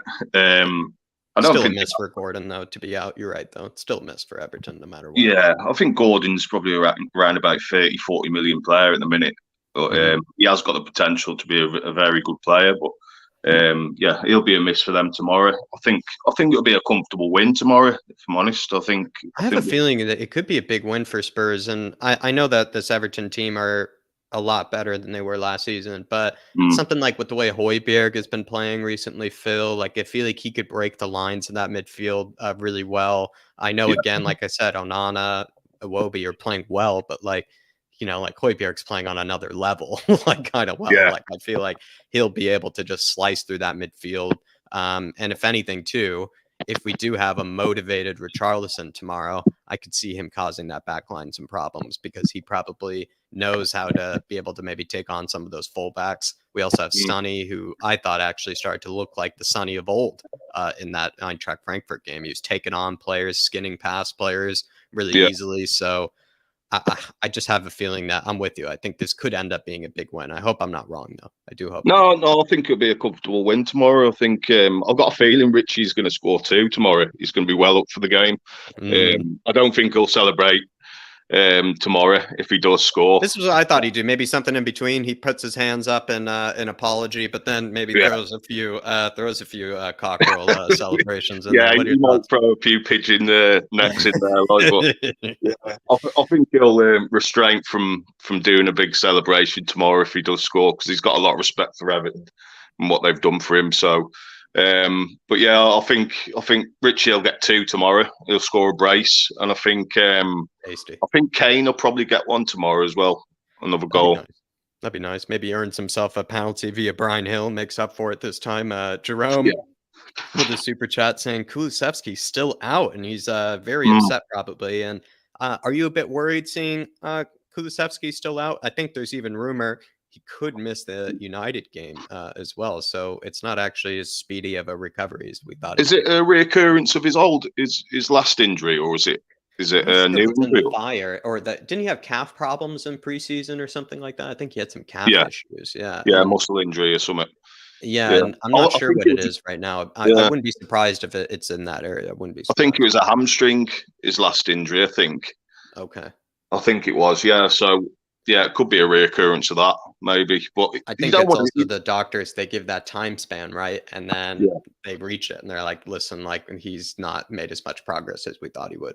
I don't think we should risk him tomorrow. I think Conte's right. I don't think we should risk him, even if there's a slight doubt.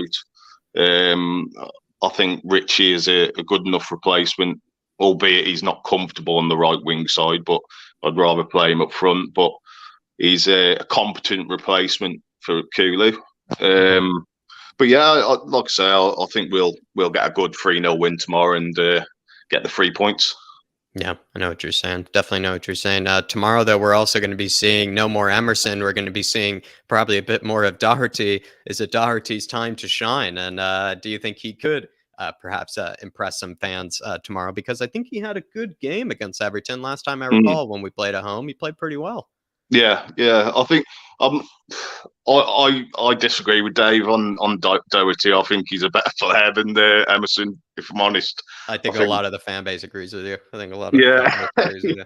Yeah, I mean, Emerson he's an athlete, and he's not great on the ball. He hasn't got an end product. I think Doherty, people could say that he hasn't got an end product as well, but I think he's got a better crossing ability than Emerson has.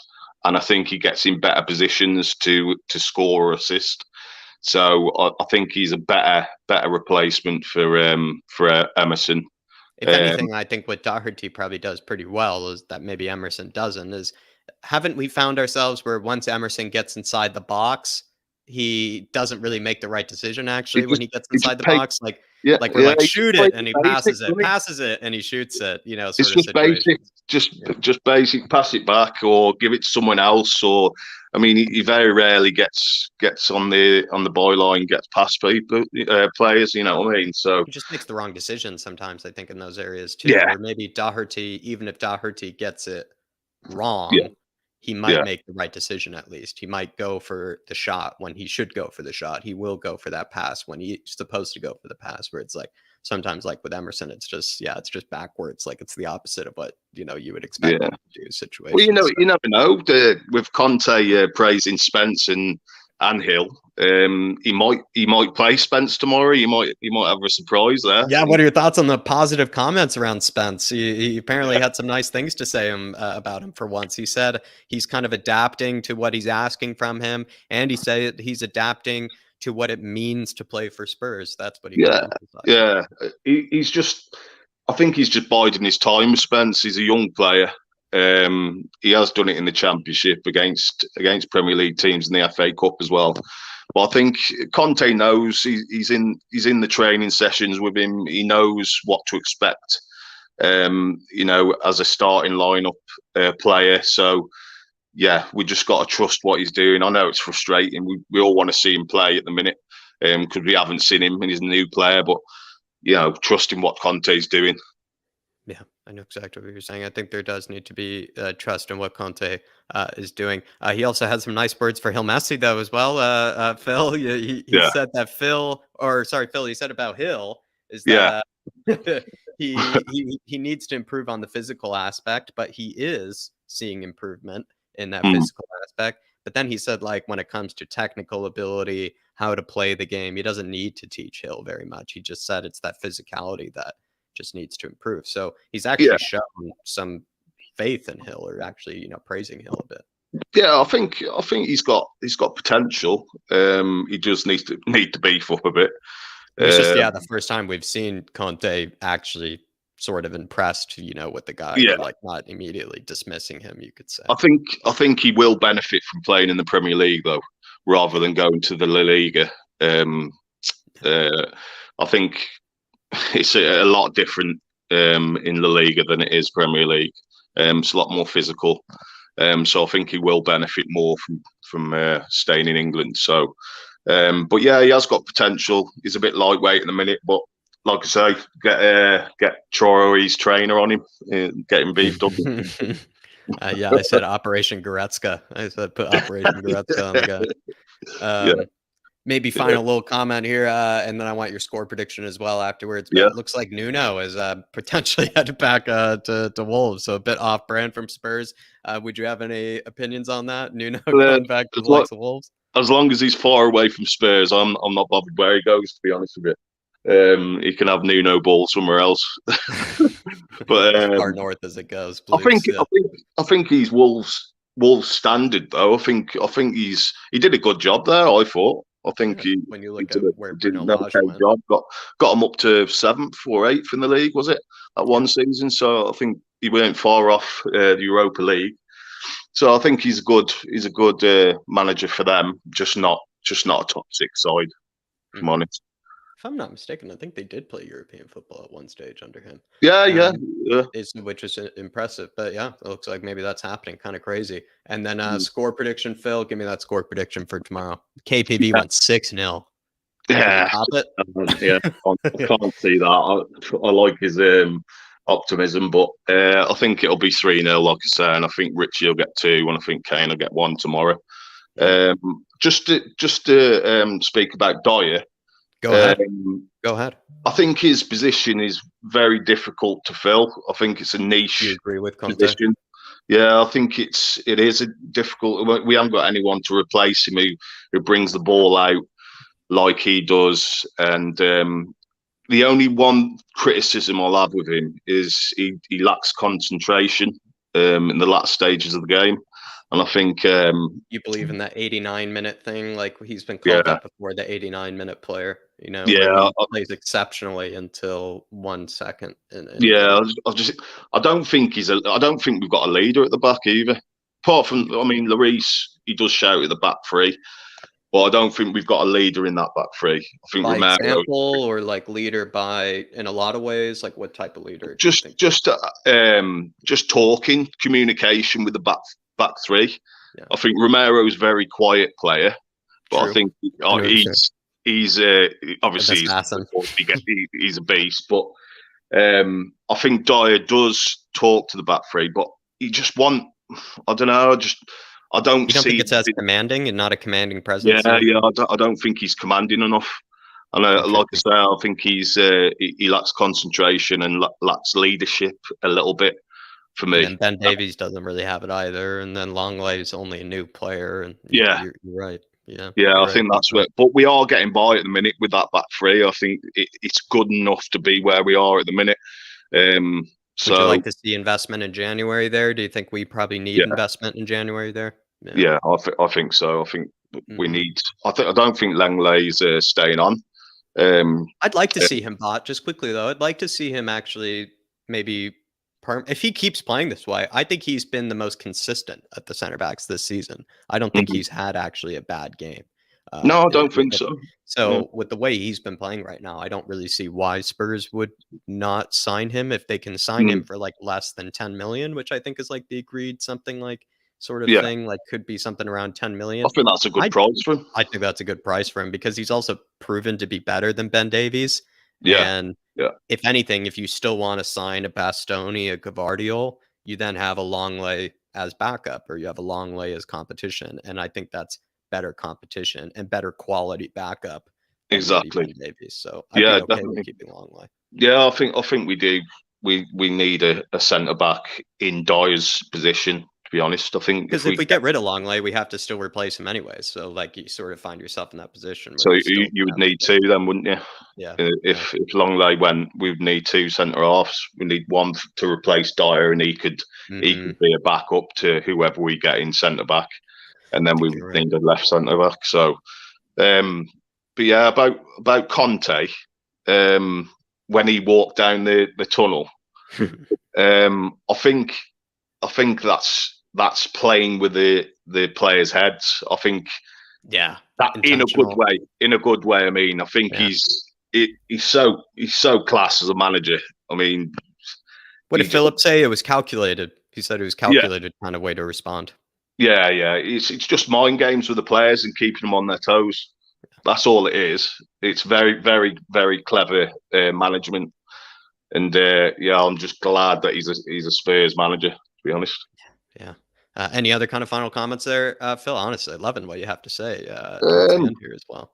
No, I think that's it. That's it. Yeah. All right. And you gave me, what did you say? Only 3-0? Only 3-0 because I heard only 6-0 earlier. Only 3-0. Yeah, I think it'd be a comfortable win, Jack. I think it'll be 3-0, and I think Richie will get the brace. Richie brace. And it'll be a little bit of a pigeon celebration, Pigeon with two hands, just, both at the same time, just to make us both happy, the Everton fans and the Spurs fans. Well, Phil, class call as always, my man. Appreciate your patience as well, my man. All right, Jack. No worries, mate. Catch you, brother. Alrighty.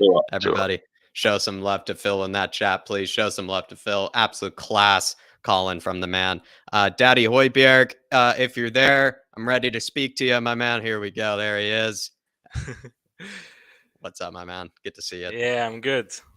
Do you want to take this super chat with me from Jerome here? Big up, Jerome. Sure. Appreciate it. He says, I believe Conte will give Spence a run in the Carabao Cup. Just something I've noticed during the Frankfurt game. Once Højbjerg got replaced, we looked so open. Skip needs more game time. I'm pretty sure you want to comment on maybe any of that because I know you like Jed Spence. I know you want to see him given a run. I know you like Højbjerg, and I bet you probably noticed that too when he was taken off. It looked a bit more open. Respond to Jerome here. Help me out. I mean, I think that's probably most likely where Spence will get his run in. Hopefully, if he doesn't go. If he doesn't get there, then there's no hope, Yeah. So, do you think he'll take advantage of that opportunity? Yeah, especially if it's what kind of team we get in the Carabao Cup. If it is like a championship club, then oh my God, he's going to run ragged. He had some positive words for him as well. Like recently, did that make you a bit happy to hear positive words kind of about Spence? Because he's kind of let's be honest, he's disregarded him like at other moments. So it's nice to see that I think he said basically he's improving on the tactics. He's understanding what it means to play for Spurs, what it means to play at this sort of level, the things that we want to be hearing. Yeah, exactly. I mean, I just want to see him so bad, so. Yeah, definitely. And Højbjerg, once he got taken off in the Frankfurt game, this is something Jerome noticed here. He felt like we all of a sudden looked a lot more open, despite putting on Skip, despite putting on Basuma. We all of a sudden looked a bit more open. Do you agree with him? Yeah, I mean, Skip he's been injured for so long and he hasn't really had any game time. So he just needs to be gradually introduced. So I can understand that. But when you replace Højbjerg, what do you expect, really? Of course, we're going to look open. That's just the way it is. But it happens when you take off a Viking. Yeah, you're absolutely right. But just quickly, Jerome, I would just say, I feel like with Spence, I'm happy to hear these positive comments. I'll be honest, I'd love to see more competition between Emerson and Spence than really like Doherty and Spence. I just think there's something really different that both can offer between Spence and Emerson.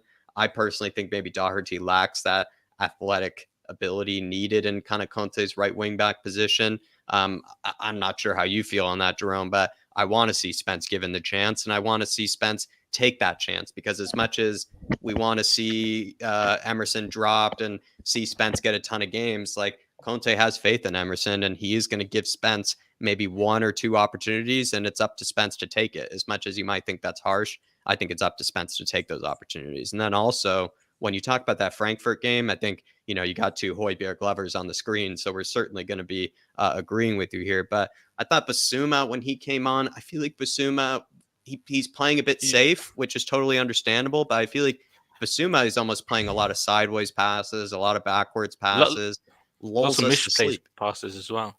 Misplaced passes too. Yeah. You feel like he's a bit sloppy on the ball? Yeah, I see it. He needs to improve a lot. I don't know if he's intimidated almost. Is he intimidated by how well Højbjerg is playing, do you think? Yeah, maybe. I mean, it's so weird because, we know how good he is. It's so weird to see him almost, like that. Yeah. I just feel like, Jerome, when Basuma and Skip came on, they both lack that sort of game time, those minutes this season. They're not going to be able to be as commanding as Højbjerg and Bentancur in the middle. I mean, those guys are just such tanks in the middle. They can run midfields by themselves, and it's hard to say whether Basuma and Skip are really at that level yet to be able to just run the midfield on their own in the way that Bentancur and Højbjerg can. So you're probably right. I just think the more game time they get, the more we see them kind of catch up to, at least not catch up to, because I think Højbjerg's playing on a whole nother level right now, let's be honest. Yeah, I mean, it's but insane.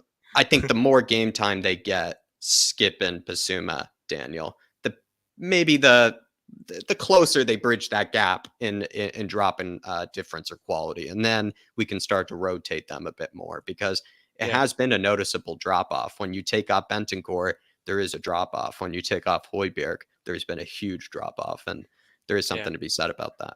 I think they're good players, though, ultimately, though, Basuma and Skip. Of course. Give them good time. Yeah, absolutely. Big up, Jerome. Really appreciate it, my man. Jerome. And I think Basuma could come into this game against Everton. He seems to be getting his minutes. He's not going to be dwelling on the bench at all. He'll get his minutes. It feels like Basuma will, no matter what.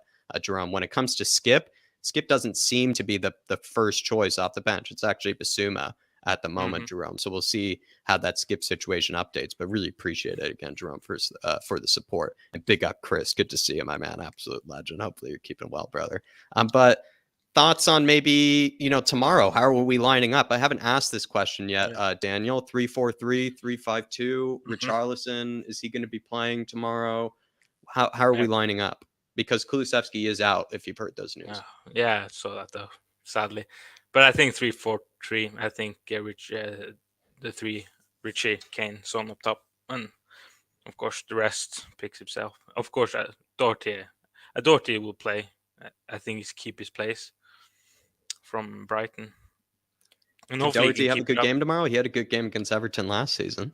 I think so. Yeah, I do think so. He would have a good game. Yeah, I don't think he has to do too much defensive work, though. Again, I haven't seen Everton to be honest, at all this season. So I don't really know how they play or what they do. So I can't comment on that. But I just feel like we won't really have too much problem. Yeah, I know what you're saying.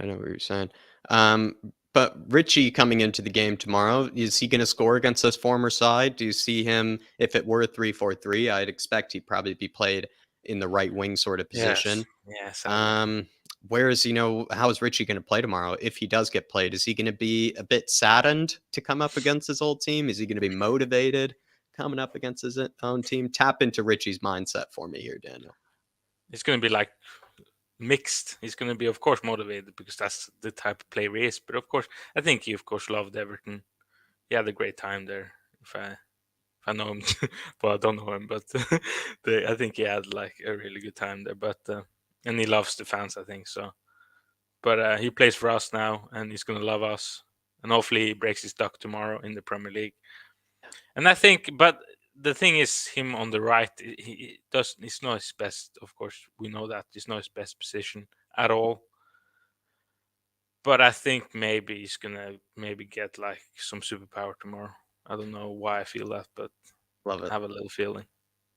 Do you? Hopefully. Yeah.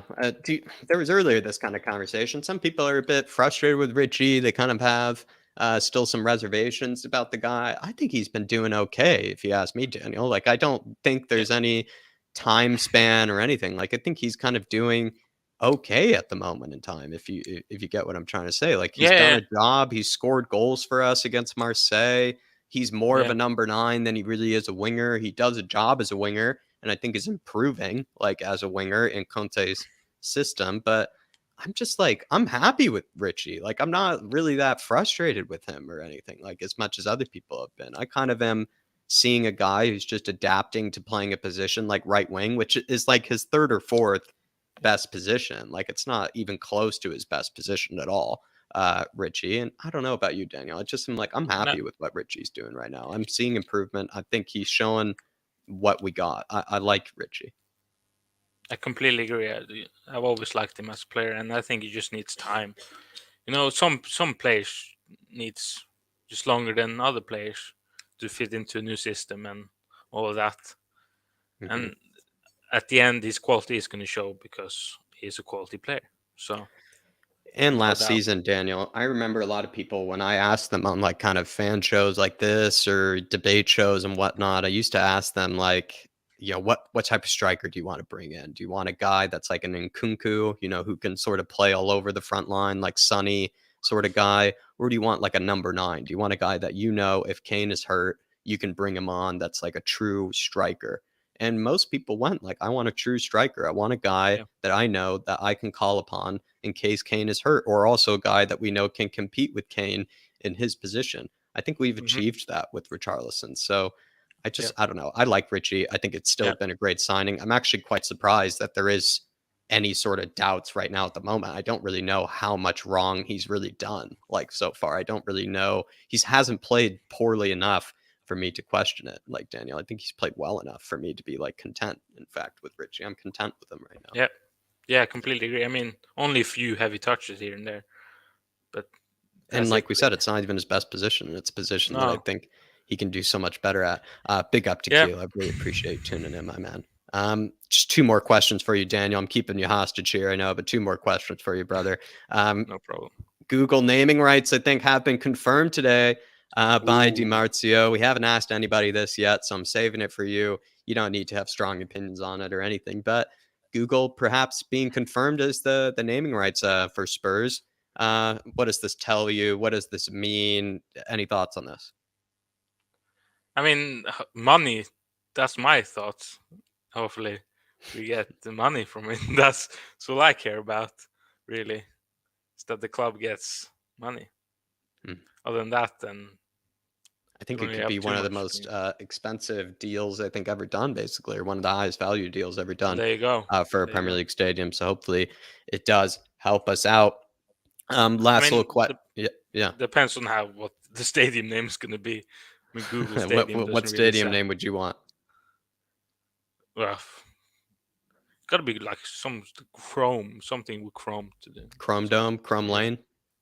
Yeah, something like that. Nothing. Google doesn't sound really good, but Chrome sounds better. Jerome here with another super chat. Richie is a tank. I love how he ran past Ndika to show the good strength. I'm satisfied with him, and I think the front three are starting to click. I feel the same way, Jerome. Like, I don't get where the panic is coming from. Like with Richie, I just seriously don't. Like, in fact, he doesn't have the pressure right now that a Darwin Nunez does. He's not expected to be the main goal scorer or anything like Gabriel Jesus is. I just, like, he's supposed to be the third or fourth, even fifth, like, kind of goal scorer in this team, really. And so I just feel like he's doing pretty okay with it. And he's also learning to play a position, Jerome, in my opinion, that is, like I said, his third or fourth best position. Like, he's a very versatile player, but like, let's be honest, he's not playing in his ideal positions. He's not playing as a striker. He's not playing as a second striker next to another striker. He's not playing as a left winger. He's playing in like his fourth favorite position, which I think means he's going to be a bit rusty, or he's not going to always be clicking, consistently. And I'm seeing improvement from him as to in that position, Jerome. And also, I must be honest, the way he showed Ndika the weight room, absolutely spot on him. He showed him the floor, Daniel. He showed him the floor. Yeah, that was in the second half, right? Yeah.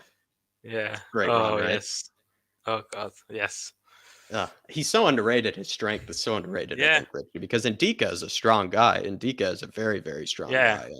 And probably one of the probably actually, if he came into our team, I think Ndika would be one of the stronger guys in our team if he came into ours. So it just shows how much of a tank Richie is. You're absolutely right, Jerome. Absolutely right. Big up, my man. Well, Daniel, any kind of final things to say? Score predictions? Any of that good stuff for me? Score predictions: 4-0. 4-0. Topping the 3-0. Whoa, I'm going there. I feel confident. It was 5-0 last time, right? At home? Yeah. All right. Kulusevski show that time, so it's not going to be that, but Richie show, hopefully, this Richie time show. Around. Yeah. Richie show. And also, hopefully, we'll see more of Hill Messi. See? Yes. Now, of course, I've been a big critic of him, but I see more now. I do actually like to look. Don't worry. You'll see the light. You'll see the light when it comes to Hill Messi. Don't you worry, Daniel. I'm loving it. 4-0. And appreciate you coming on, brother. Appreciate your patience. Yeah. No problem. I mean, I was a little bit late. I actually got a new computer here. So nice. The camera probably you can see a little bit crispier. So no, you're looking good. You playing any good games or anything on it? Playing any games tonight? No, it's just the normal nice laptop. That's the PlayStation. I got the PlayStation for that. But good man. Good man. Yeah. Good man. Yeah. Good man. All righty, Daniel. Well, I'm gonna let you go. Come on, you Spurs. Yes. Come on, you Spurs, and I want to see Fat Frank cry tomorrow. Fat Frank cry tomorrow. Yeah. Absolutely right, Daniel. Yes. Spot on, brother. Appreciate you coming on, brother. We'll see you soon. Take care, Jack. Take care, my man. Appreciate you. Everybody show Daniel some love. Please show Daniel some love. Great person to end off on. Unless Dermot does want to come on, last chance. Maybe Dermot, we can have that conversation if you want to. But I am going to probably end off the show here. Dave had to do something with the outlet, everybody. So I think he had a small little emergency moment there. So all is well. But everybody, that'll be all for today. Please hit that like button on your way out. If you do want to get onto these fan shows, join that membership. It's in the membership down below. In fact, I'm going to put it into the chat for anybody that is maybe looking to come on to these fan shows. All you need to do is grab that fan show membership, everybody. It is your way of coming on. It is the best way to come on, because we do want to maybe put the link out for people, but when we have about 9, 10 people sometimes queued up right away in the beginning of the shows, we like to get to our fan show members. So everybody, if you do want to come on to these shows, if you do want to have your say, feel free to grab that membership. But that will be all for today, everybody. We'll be seeing you tomorrow for the likes of that pre-match build-up, also the watch along, as you know, and plenty of other good stuff. So everybody, like I said, smash the like button on the way out. Come on, you Spurs. And in Conte we trust. I will be seeing ya.